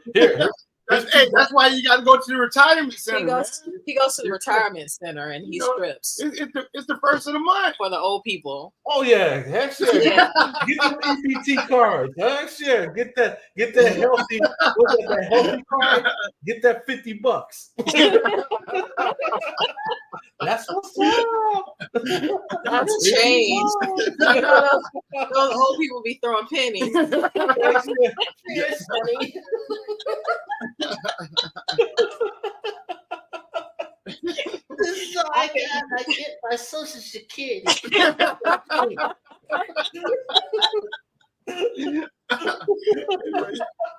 This is a paranormal show. Thank you guys. I know, right? And we didn't mention nothing paranormal. I hear the sound of coins falling on the ground. Like, that's too much. Pennies. Chicken strips. Those nickels at me. There's some nickels. I apologize. I apologize if I came off as being mean. I'm oh really no, person. No, you're good, babe. You're good, Amy. Yeah, you're good. Yeah, you are good. Apologize. Yes, you're not mean. Yeah, you don't have to apologize about nothing, babe. Just not mean. I thought she was gonna hit me. Sometimes. I've never seen Jen be mean. Jen is ready to go though when y'all be out in that hot heat doing them EVP sessions. I'm gonna tell you something. Now I don't really do all that. I don't. She has a potty mouth sometimes. Yeah, I'll tell you that right now. Oh yeah. Oh yeah, she's got a sailor mouth. I have to learn. Me, I'm the opposite.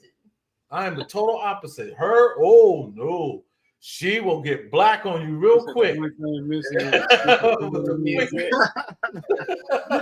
Wow, I would have never guessed that. I watch to cuss people out. I don't have to say them the main ones, the ones you think quiet. I'm never like that though. She said I cuss like a sailor. What? It takes a lot. Why you lie so much? They never. Listen, she came home from the store one day. Going off on this lady. Who? The lady at the gas station. Oh, now you remember. No, I don't remember that. Wow. Oh, yeah, selective memory. I believe me, I got that too. Right? I don't remember that. I said she must really piss you off because you don't talk like that. That's the selective. Yeah, people have to really get under my skin for me to get angry, and That's why you always mad at me. That's Jen. Two things She's that piss real me off: my kids and freaking animal abusers. Yeah, because she's a big animal rights activist. Yeah. Our goal in life is to one day have a rescue. Oh, nice. We just want like two acres of land and have a rescue. That's our goal in life because we love animals. I really didn't like animals as much until I met my wife. You know what?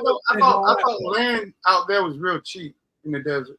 I use cuss words and it used to be, and or used to be not that way anymore.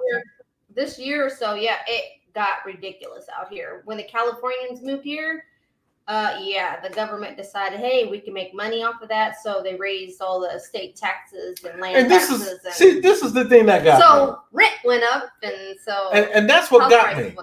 They raised the rent here in Texas for people coming from California who's getting away from people charging higher rent there. Why are they doing the same thing? I guess that's the way it's sending them back to California. What was going to be playing? Well, we get a lot of Californians moving to Florida as well because it's so high over on that side. Yeah. So just wait. Your government's going to catch on and be like, oh, I can make it's already going up. Yeah, it already went up. They get here where something that used to be like, soon as they started doing that, like my friend lives in Kirby, and they, the Bear County auditors came out that come and audit your home to see exactly how much your house is actually worth. The friend she's talking about was actually mayor of the city. She used to be the former mayor of the city of Kirby here. And they came out and did the appraisals of your house. Live in the country. And they tried to tell her house was worth $150,000. And she looked at the guy and she said, if my house is worth $150,000 right now, you can have my house and everything in it besides me, my dogs, and my guns. So hand over the money.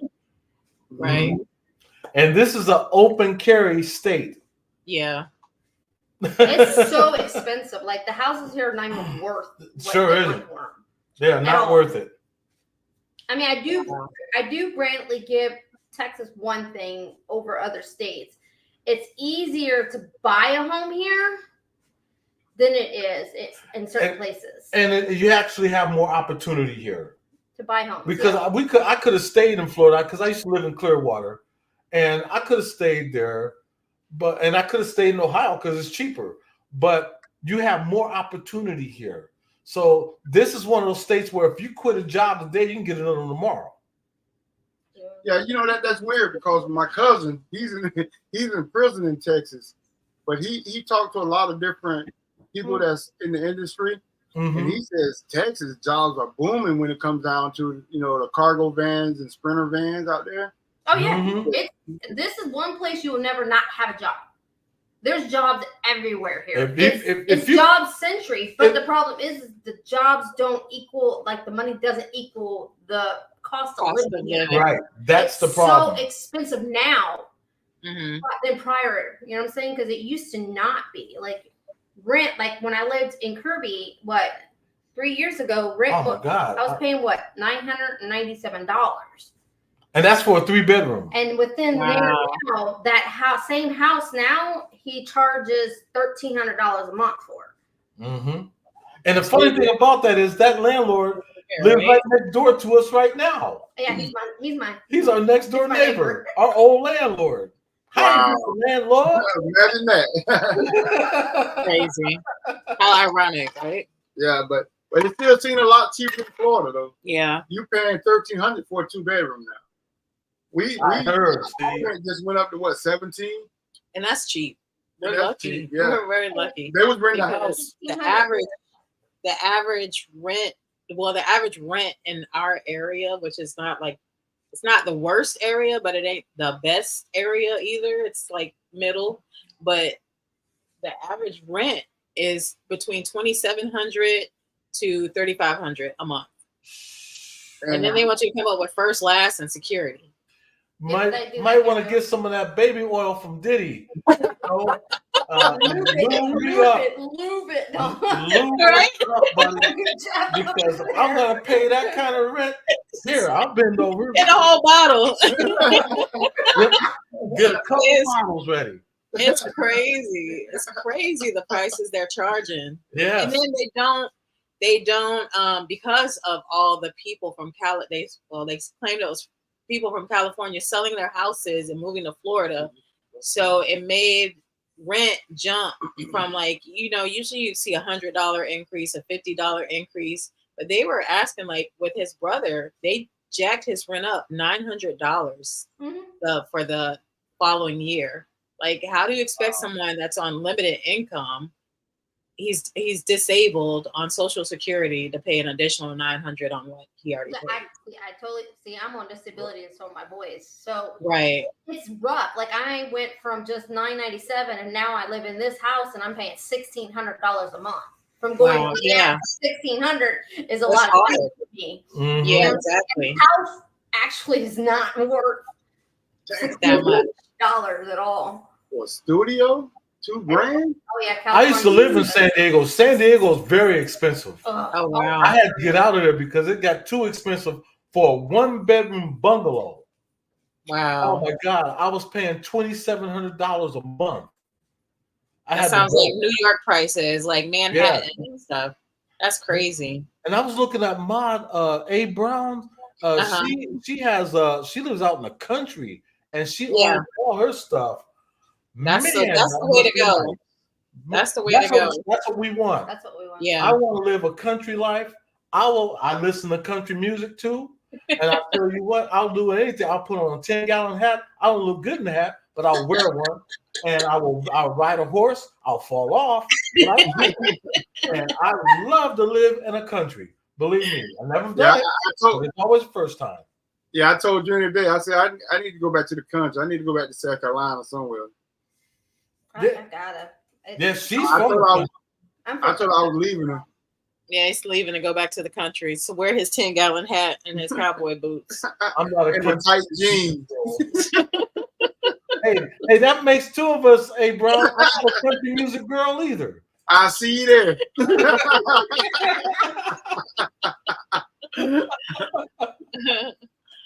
All right. I definitely got to get my tight jeans. My favorite food is corn. So I'm right with you. We got something already in common. Her favorite thing is what I like to eat. I eat corn. I use tools. I mean, no, I know who corn is. I love Tool. I love Pucifer. I love any group you name. I love them. Hey, no, they're going too fast. What y'all say? Florida, so good to see you, fam. Oh, Florida's in. Hey, Florida. Who's Florida? Florida. Oh, Florida. You said who's Florida? Hey, Florida. Florida. We've been drinking tonight on ghost juice. Yeah. Yes. That's on ghost juice. Oh, yeah.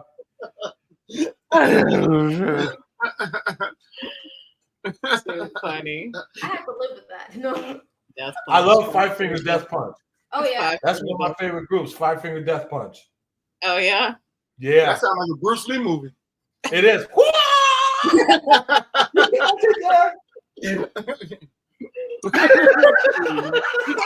He's so silly. And she has to put up with this on a daily basis. Yeah. Yeah. Sorry for you. I feel your pain, Jen. We're in the same boat. I'm talking to Eddie. I feel sorry for him. Well, let me ask you a question. Something I've always wanted to ask you. How is Joe? How is Joe off camera? Real life. How is he out coming? Off camera. Off camera.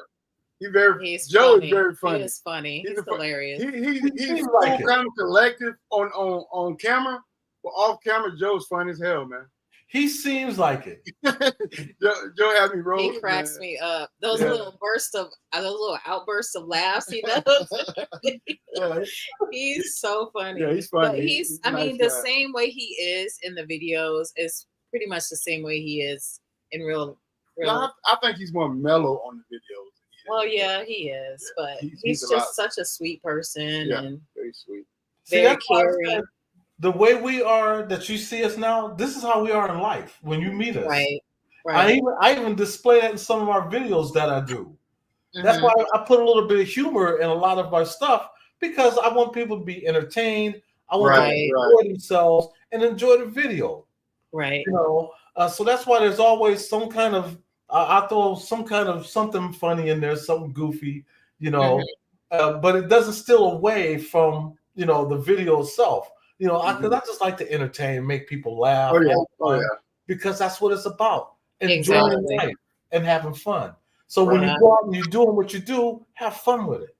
Exactly. I agree with that 100%. But this is us all the time. Even I try to be upbeat, even going through things is hard though, but I still try. But this is us all the time. All the time. Mike says I'm very goofy. Mike says I laugh about everything. So, but I'm very sarcastic at the same time. That's the damn problem right there. He don't That's like sarcasm. My wife is very sarcastic. You had that problem too? Yes. Dang. Very sarcastic. There must be something in the air or something. When's your birthday? When her birthday? 23rd of October. Oh, yeah. That's right. Give me a high five, Jen. Give me a high five. That's Hers is right. 21st. Oh my God. That's no Libras. It's because we're Scorpios. That's okay. Hey, just because I'm a Cancer doesn't mean I got crabs. It's a joke. don't this place, this thing we do is supposed to be about paranormal? It's about. Oh yeah, that's right. Yeah, we like ghosts too. See, we just tired and goofy now, though. I got the little giggly laughs from being on too long. That's what that is. Yeah, see, Brown's a Cancer. Yeah, that's That's and the Gemini's here. And the Gemini's in the house. Where my Gemini's at? Come on now, don't leave it hanging, y'all. Jim and I went to the bar last night.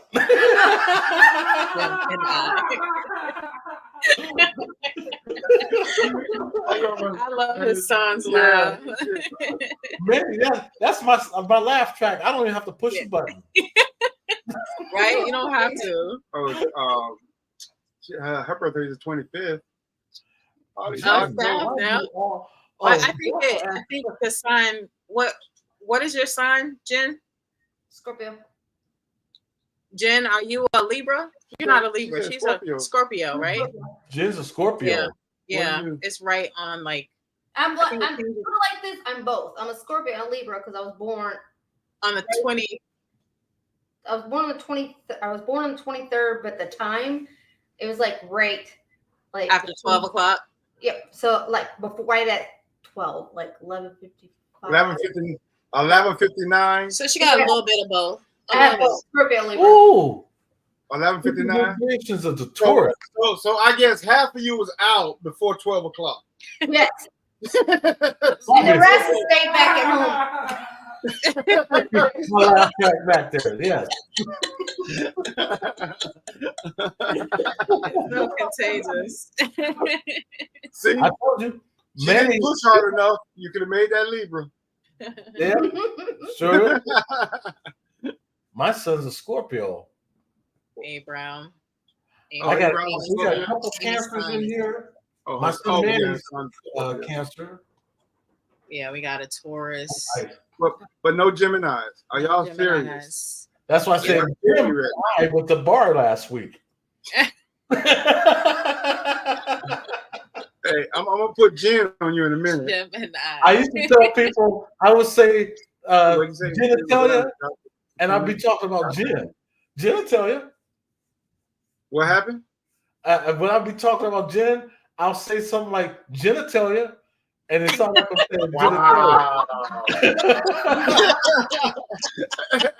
genitalia.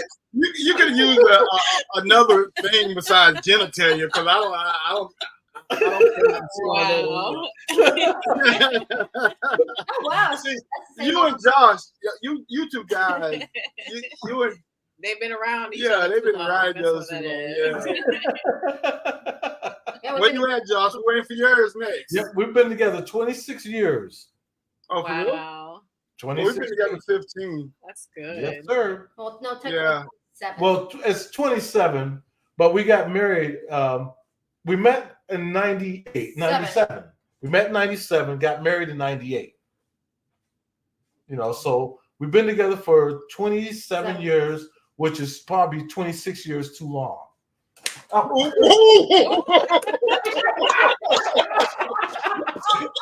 Hey, you want me to dial 911? Sorry, I just thought I'd throw that in there. Hey, Jen, you can't be abusing the elder, okay? That's right. I ain't seen nothing. I ain't seen nothing. Old. Can't you see it? Too old. Abusing your elders like that. Josh and him and his wife been together for 20 years. Amy said 42 years together for 35 married. Wow. That's amazing. That's amazing. Right. Yeah, right. She was quick with it, right? Oh, she's very quick. She should have been a boxer. Right. Hey, Randy Newman made a song about her. Short people got. Oh yeah. What was it? Some people got. But hey, how tall are you, Jen? 4'11". That's how tall my mom was. So you got Adam Ant syndrome. Yes, she does. Adam Ant. Yeah, you know what Adam Ant is? He's a small ant with the big strong. He was really strong. Yeah. Up and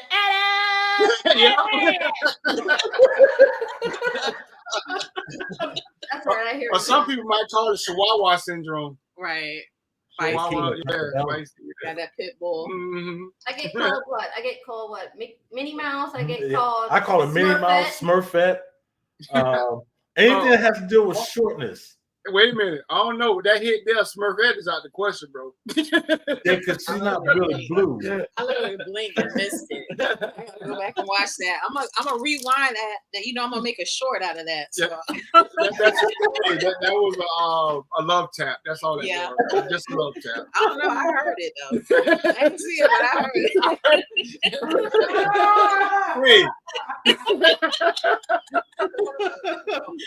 it. She's quick, believe me. I guess it's a reflex from being a mom. Hey, we do this every day. We're already down. But you know what? I never lay my hand on my wife in a demeaning way. Never will. Never have. I mean, couples will have their arguments and their spats, but then we make up afterwards because it's not good to go to bed angry. I ain't gonna say I'll lay my hands on mine, boy.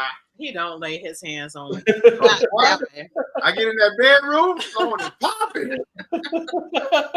You remember when you slapped me across my head? You got to pay for it always, haven't you? They gonna make love tonight. We straight. This is it is worse than my husband. He called me short and tells me I have short arms. I'm beating his ass. LOL. What, with short hands?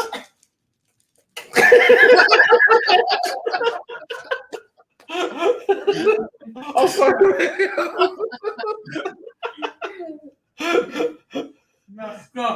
What I've learned tonight: Jen is a troll, but doesn't live under a bridge.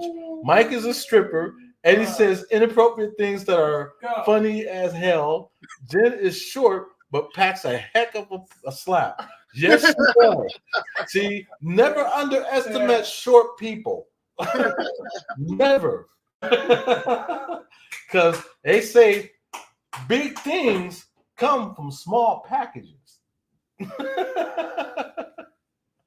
Yeah. 5'11". Yeah.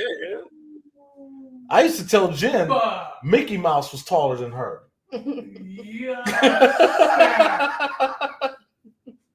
Now that should have been a slap right there. She's used to hearing it. I've said it for so many years. I've even said it in a video that I did. Amy, you're 5'11"? You taller than me. Yes. Really? She said she's 5'11". She should have just rounded off to 6'11". So we're the same height. Huh? Me and A. Brown the same height, 5'11". Yeah, her name is Amy. Oh, Amy. Yeah. Well, me and Amy, we're the same height, 5'11".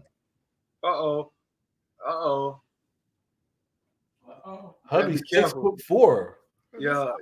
He's tall. Now, our son Manny there, I think is what, 6'1"? Manny's taller than all of us. Oh, yeah? Yeah, all my boys are. All our boys is tall. They're all 6. I'm 5'9", right? But my license says 6 feet. How they made that mistake, I don't know. I'm serious. Yeah, my license says 6 feet. Yeah. Your license says 6 feet. Yeah, I'm 5'9". My license says 6 feet. Well, one day an officer gonna say to you, "So wait a minute, let me get this right. you 6 feet." Huh? But What did you say? I must have gained some height. Yeah, I lost weight and got taller. Hey, Floria, Jim might do that too. Put mouse traps right on the side of my bed. When I get up in the morning and stomp my feet down, you think I was Fred Flintstone. See,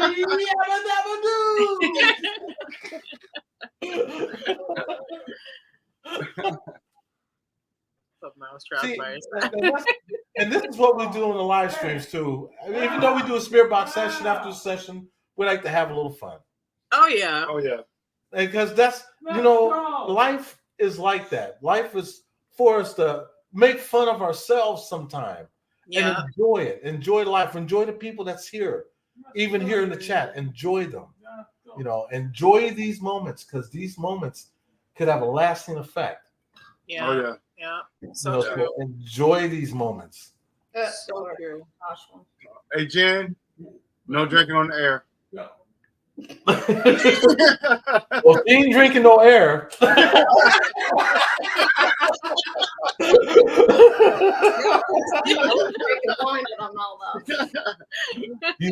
how I twisted that around? No, she ain't drinking no air. Yeah. You can't laugh at yourself. You can't laugh at nobody else. Exactly. Because laughter is the best medicine. It is. It really is. So whenever you're feeling down and you feel like the world is against you, it doesn't hurt to turn on a video and watch a good movie, a good comedy, and get that laugh track going. Oh, yeah. Because then you start to feel better again. And that's what we like to do. I like to make people laugh and have fun. Enjoy your life. Enjoy it. And I take advantage of these moments. I'm 61 years old, so I know my days are numbered. So I take advantage of these moments and make the best. Why we gotta be laughing? You gotta come in so serious. That's me. It was a joke. I work both ways. It was a joke, Eddie. I know. It's like I know. Right over. It's like the Cosby Show. You got to throw in that little serious message. Right. And I appreciate and then you go back. I appreciate that. I appreciate that, because you brought some sunshine into our lives tonight, and we needed it, didn't we? I'm still broke though. I ain't got no money. But Hey, but at least you got a laugh out of it. exactly. Just be Laugh grateful. at the broke. Exactly. Do you like reaching in your pocket and only feeling your leg?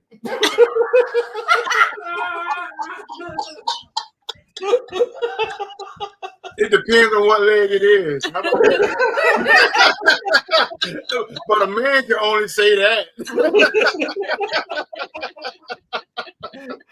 I actually said that to somebody once that didn't have a job. As a matter of fact, my oldest son, Ed, he didn't have a job when he first came to live with us. And he's always broke and asking me for money. And I looked at him and said, boy, do you like reaching in your pocket only feeling your leg? Thank you for my laugh track back there. Thank you. Hey, don't even have to match your button. No. I don't have to push no buttons. Look, it's hands-free. It's hands-free, Manny. He knows the cue. He's like, go ahead. No, he's raising his hand. So. That's funny. Pull out lint. You reach in your pocket and pull out lint. Exactly. Yeah. It's all good though. You know, you gotta, like you say, just speak things into existence. Be thankful for what we have, and exactly. in due time, things will get better. Sure. I try to stay positive all the time about stuff. And I reach in my pocket like got a hole in it. And nothing in it. No leg, my leg gone, everything. But you got to look at things. Don't look at the negative part of it. Look at the positives. Yeah. See, sometimes people so focus on the negative that they don't think about the positive. Yeah. You know, everybody, we have bills that we're behind and we're in debt. I'm in debt. I've had to file bankruptcy. I'm driving around in a broken down truck, you know, but I don't look at the negatives. Yeah, I look at the positives. You know, because see, if you keep focusing on the negatives, that's going to always wear you down. Yeah. It's going to keep weighing you down because you focused on that. But if you focus on the positives and just say to yourself, like I do every morning, thank you for the truck that I drive, even though it's a piece of crap. Thank you for the truck that I drive. I'd rather be driving. There's people that's got to take mass transit, take the bus. So at least I have a vehicle that I could drive. Exactly. Thankful for my house that I have. Yeah. You know, so a lot of us don't humble ourselves. And we really should. So stop thinking about the negative and think more of the positive.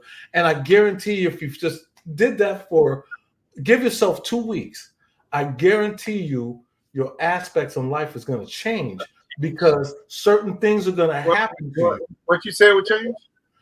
Certain aspects of your life. Oh, I thought you said my ass cheeks. My bad. That might change too.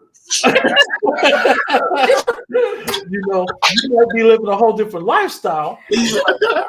That's part of change too.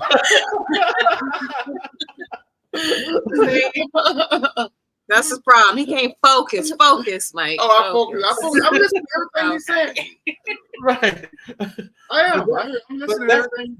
But that's what's wrong with a lot of people. They focus so much on the negative, and that's why they don't get ahead. They keep going backwards and backwards and backwards because they're not thinking forward of what they have now. These things that you have now can be taken away from you. And then what do you have?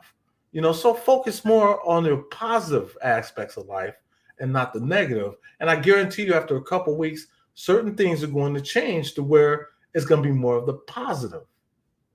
That's like when I pick up a penny on the ground, people take advantage of that and they'll just walk past it. I'll pick up that penny off the ground and say, thank you, Lord. Thank you, universe, for this penny. And people used to look at me like I was crazy.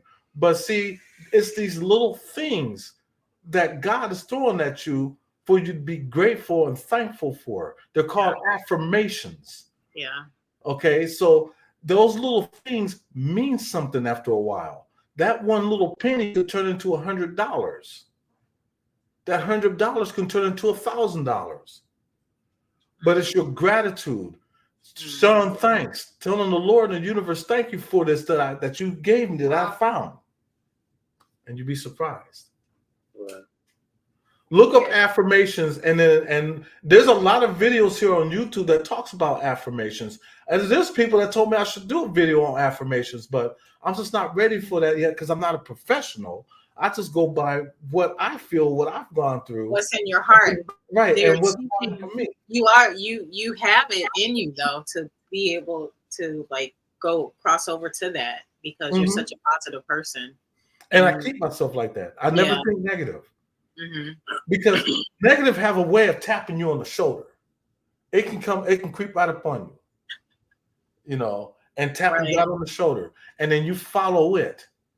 Misery loves company. Yes.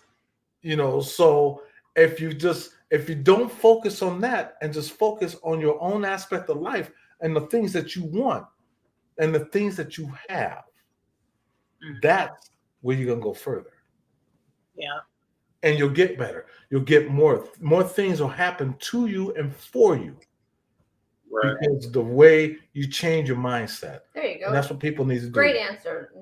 Negative attracts negative. Exactly. Yes. Whereas positive attracts more positive. Yeah. And that's one of the reasons why, as you notice, when they say sex sells, it's because negativity. Okay. News. If the news was positive, they wouldn't make no money. So they got to throw negative in there.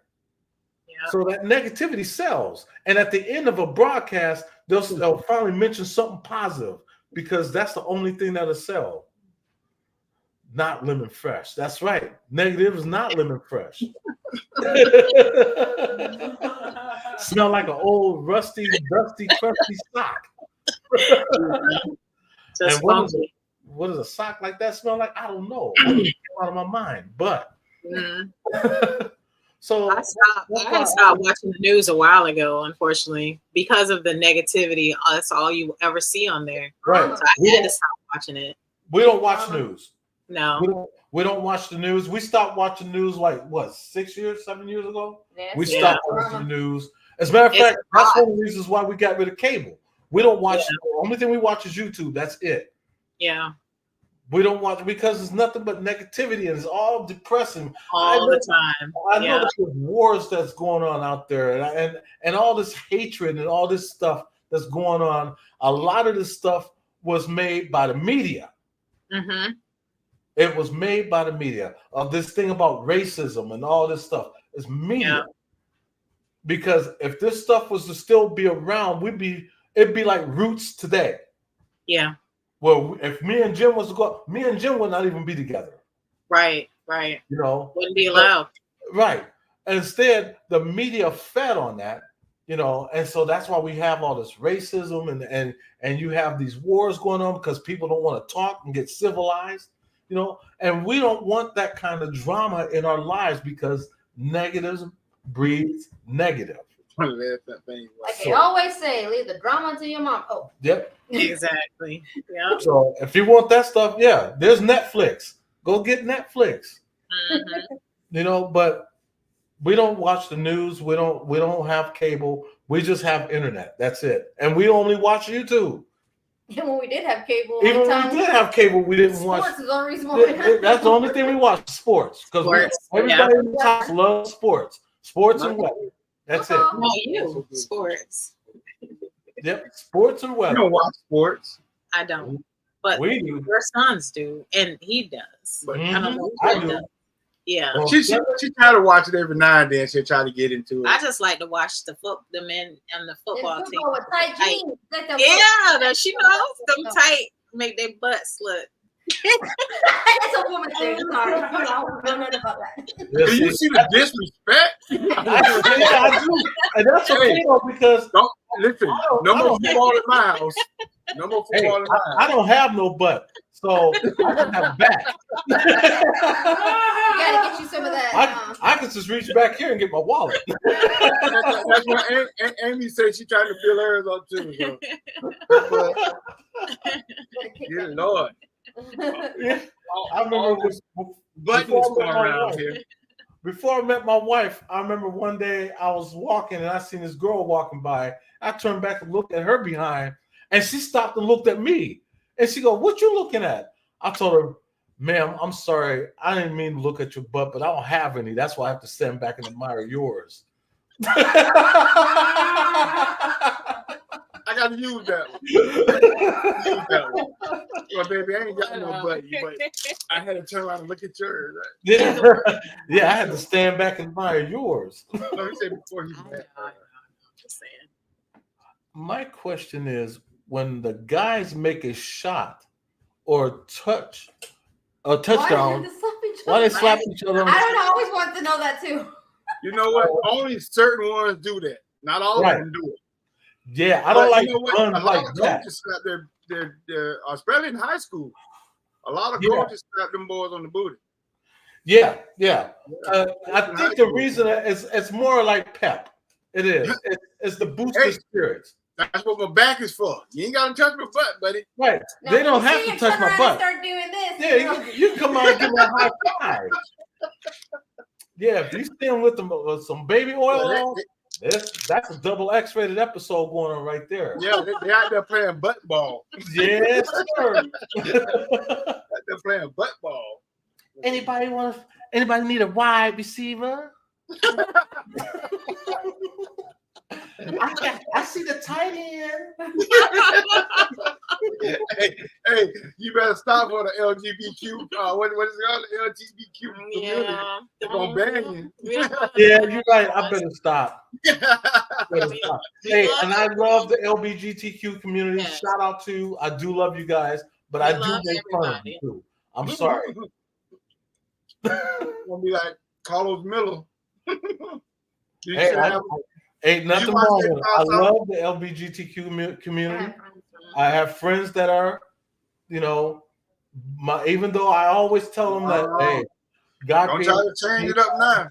Don't try to change it up now. I love everybody. Don't try to switch it up now. Oh, I'm not trying to. Well, I do got to try to switch it up. I don't want them to think, hey, he's hating on us. No, I'm just having fun with you. Right, just having fun. There's a difference between the two. There's a difference. Hey, just blame it on Josh. We just blame it on Josh. I feel bad for the quarterback at the center. Just had Arby's or Taco Bell. Imagine being behind that. Oh no, I can't. Come on. I can only imagine. That'd be a smelly situation. Go ahead and sing. Oh no, that's it. Oh wow. We sing a snippet of it. Uh-huh. He just gave you a little taste. Do he be singing to you, Jen? Oh Did yeah. he sing to you? He always does. Yeah, I'm jealous. I do. I serenade her all the time. I'll be sitting right next to her. I'm trying to get her to sing to me, baby. Go ahead. I can't. Okay. But it She sing like what's the girl name? Not Erykah Badu. Jill Scott. Jill Scott. Yeah, that's her voice. Hey, I like Jill Scott. Yeah. Erykah Badu. I know Erykah Badu. She lives in Houston. Oh yeah. Uh-huh. Oh, she does. Yeah, she is over in Texas somewhere. Uh-huh. She lives in Houston. She got a club down in Houston too, right downtown. She performs there all the time. Really? Wow. Yeah. I know. Hey, have you ever heard of G-Man from the Sugar Hill Gang? Yeah. You know G-Man? Yeah. I've heard I of met him. He stay here in Sarasota now. Really? Yeah. Matter of fact, I was DJing a mansion party, and that's where I met him at. Wow. Yeah. The last time I've heard his name, oh man, that was before one of the members of Sugar Hill Gang had passed away. Yeah. Which was just maybe a couple years ago. Mm-hmm. But yeah, I definitely know who that is. Yeah. Matter of fact, he got my number. He called me maybe about 6 months ago now. He wanted me to do a party over in Orlando because the DJ that they had backed up on him on the wrong at the last second. Mm-hmm. But I couldn't do it, so I got another DJ out of Tampa named DJ Freaky Freddy to do it. And he said he had a blast, man. He made a lot of money too. So I regretted not doing it. I got a friend that I used to work with when we was working in transportation, Max. My friend Max, who's a DJ, he goes by the name DJ Transcend. And he lives in Dallas now. At one time, he was going to give it up. And I was more or less like a coach to him and made him stick with it, basically. Right. And now he's starting to blow up, and he thanks me every time he gets a chance to see me. He's into modeling now. And plus he's into male modeling now. Oh wow.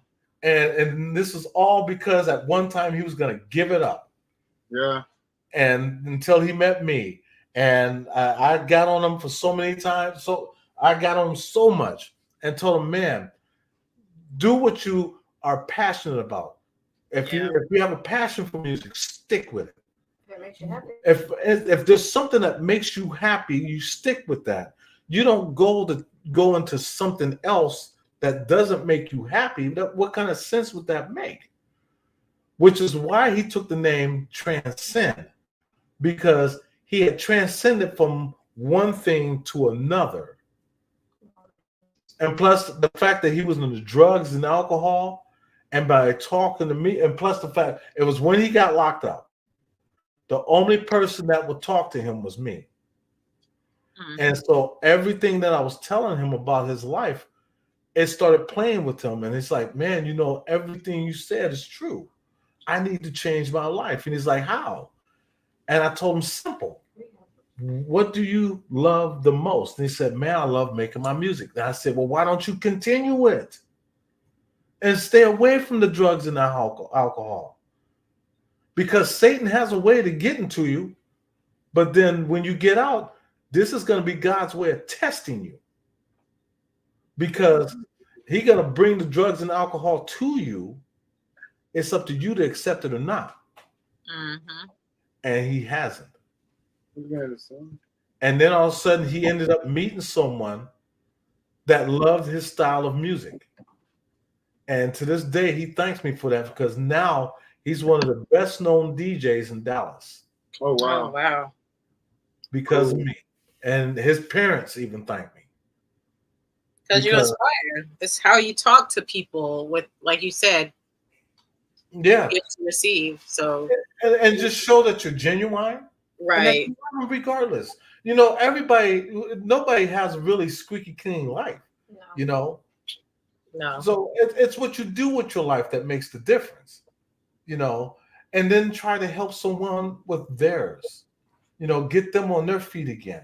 That's why if you get up in the morning, you go to work, you smile on your face, even if there's nothing to smile about, because when someone sees that smile, it may change their world that they're going through.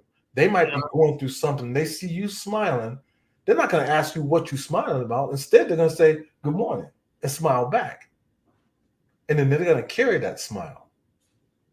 Because now you just transcended them. Go ahead, bed, Manny. So that's what I try to help people with. Good night. Good to see you. So that's why I always I get serious, and then I go back to the other me, and then I get serious, because I want people to understand that life is like this. It's full of changes, you know, and we have to make the good change for to better ourselves. Right. You know, so that's why, you know, I'm always serious, but I'm always silly too, believe me. But at the same time, I let people know I'm the same person that I was when you see me on the video. I'm like a tiger that don't change his stripes. He's a night troll. I mean, Jen. Everybody says good night troll. I mean, Jen.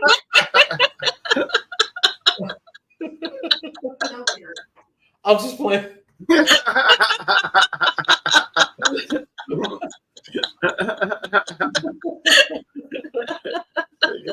I mean, that's good. That's what it's like. Don't get hurt. He's like, okay, all right, don't hit me. But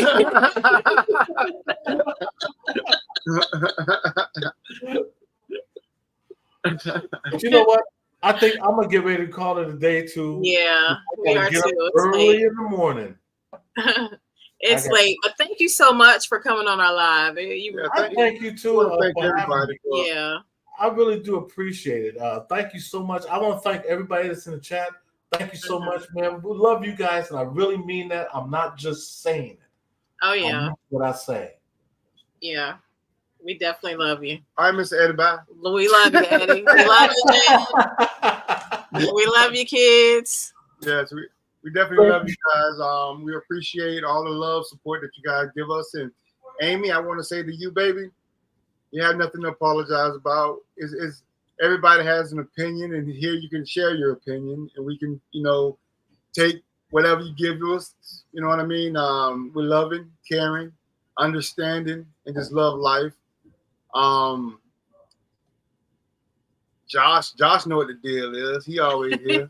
Mr. Living So Fresh. Yeah, thank you guys for joining us. We thank everybody for coming and just, every Monday, just hanging out with us. And it's usually not 4 hours long. So next week. Oh wow, that's my fault. My fault. Yeah. I love it though. I love it. I get on here. Sometimes I don't want to get off. And she had said to me tonight before she went live. She said, "Well, I'm going live tonight. If you're not up to it, you ain't got to do it." What? If I'm in this house, I'm not gonna miss it. You know what I mean? Right. So it's like getting on. It's like getting on live chat with your old friends. It's good that we have this because it's like you say, you're getting to know people and you're building a friendship and a long-lasting friendship with people, and it's like family. You have a growing community, and it might not even be growing, and I'm right. And plus the fact that you were going through something, right? Maybe I was directed to come to you, exactly, because of what you're going through. Yeah. So that instead of you being sad, be happy. Yeah. Be joyful. Be thankful. So maybe I was directed to you because I didn't know you were on. Jen noticed you were on. And I told Jen, I said, you know what? I got to go by at least say hi in the chat. And that's all it took. Right. So y'all live is Sundays at 7, right? Yep. Sundays at 7, between 7 and 7:30, we do a live spirit box, and then we do a conversation such as this. And we try to do conversations based on love and positivity. Right. So we don't have no drama. We don't welcome no drama. None of that. And if I come, I'm bringing my drama. You know that. I got to take over your live too. Hey, you know what? Bring it. This was shared, and I enjoyed it. It was. Come on, Cletus. Come on, Cletus. Yeah, you're gonna walk over and you're gonna lift back. Lift back, right?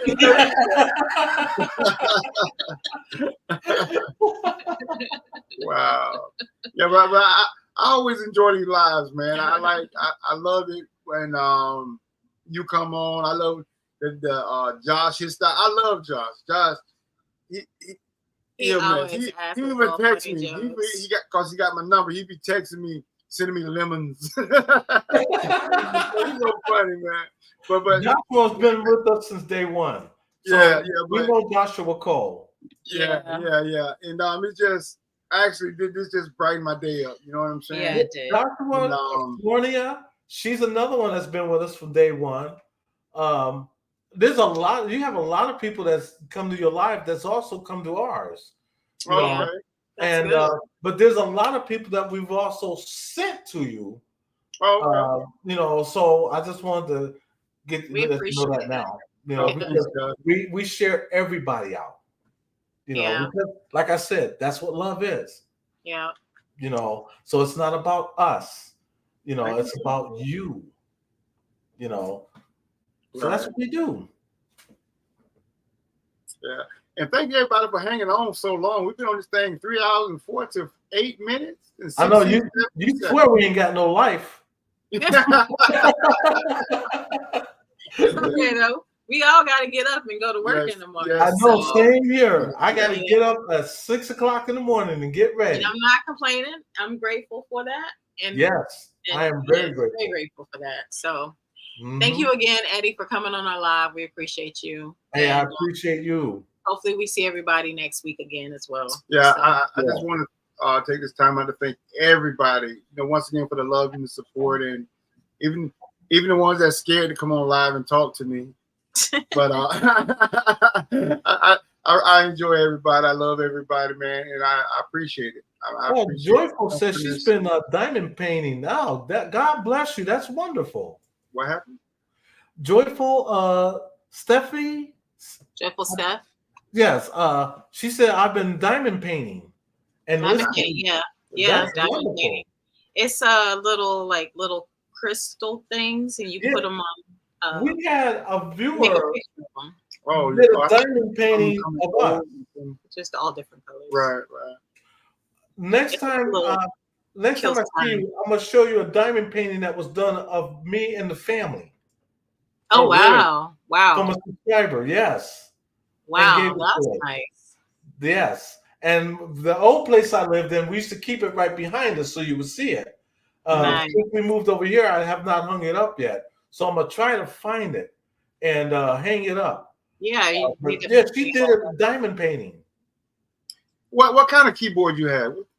This one right here is just a Casio, and then I have a motif over there. That one is like me too, Joshua. $2,700, and then I have a couple acoustic guitars.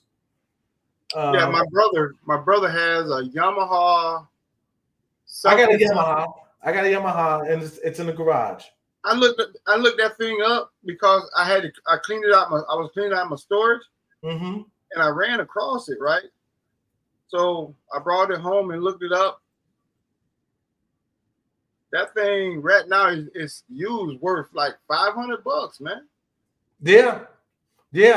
And so is my mini Moog. Now the mini Moog that I have was given to me from Roger, so I'm never gonna give that up. And then I have my talk box right here, which is this right here. I stick the tube in this, and it gives you that robotic sound.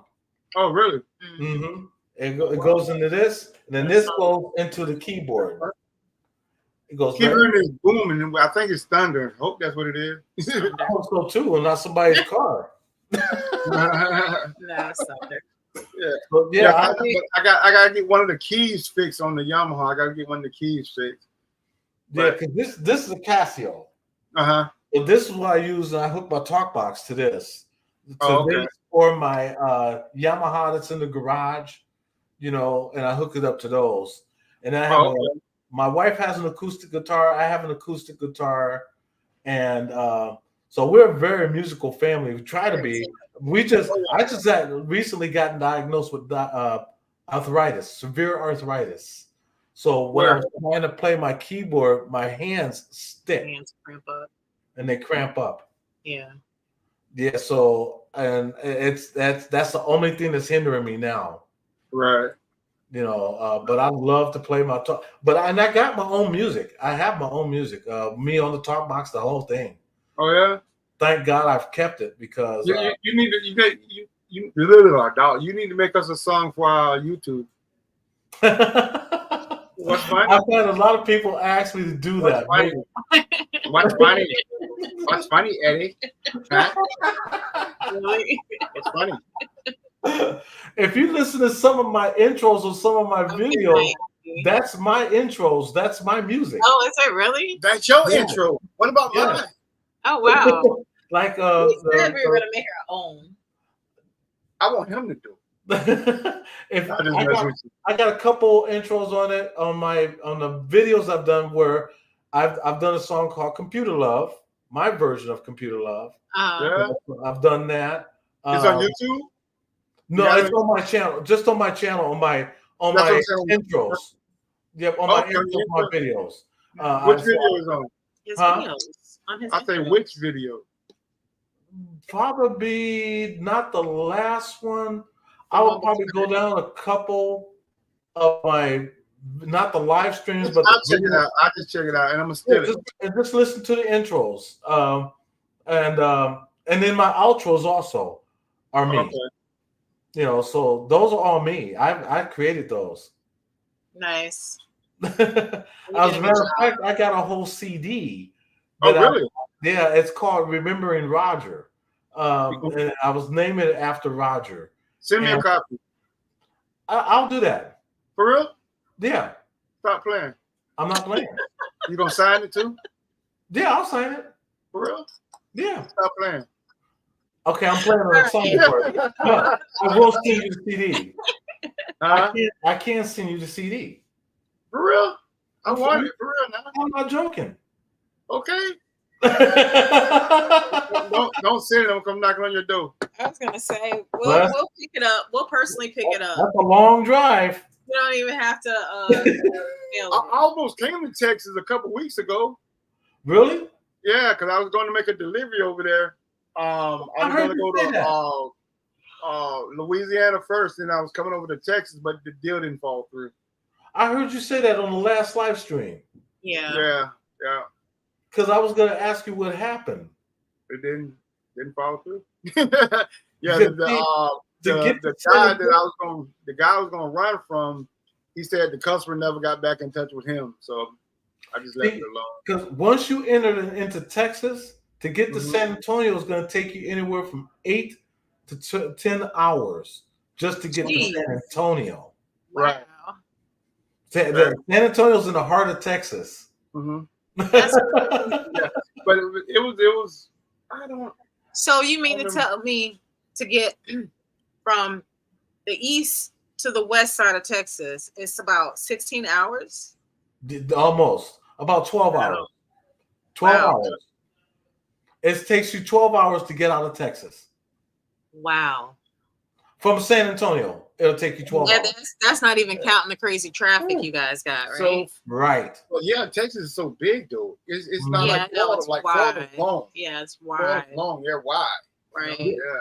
When we used to go visit my mother-in-law who lives in Ohio, and it's like I always told her, Texas is the one that takes the longest time first, because it takes us at least 9 to 12 hours to get out of Texas, and then the first place we hit, once we get into Texarkana, the first place we're going to hit is Arkansas. And then once you hit Arkansas, every state is like, it's going to take you like 3 to 4 hours to get through it. Right. That's it. Texas is just one of the longest states to get through, but it depends on where you're going. If you're going to San Antonio, get ready to buck up and take a lunch and a dinner. It's going to take you a minute just to get here. Right. It's a drive. Yeah, but I'm prepared for it. I was prepared for it. But and it's a military city. Mm. So you'll see a lot of military around here. Right. It's a military city. Yeah, we get some bad thunder outside right now. Let's what time get is it? out of here. Oh, is that 1 o'clock? Yes. Jeez. All right, guys. Good night. Love you. Yeah, All right, we'll see y'all later. See y'all next week. I'll see midnight. you. Yeah, I'll be on your live. I'll come on your live Sunday. Do that. I'm gonna try to switch over to Zoom. That way I can bring you up. Okay. All right. Y'all have a good night. All right. Take care. Good night, everybody. Bye-bye.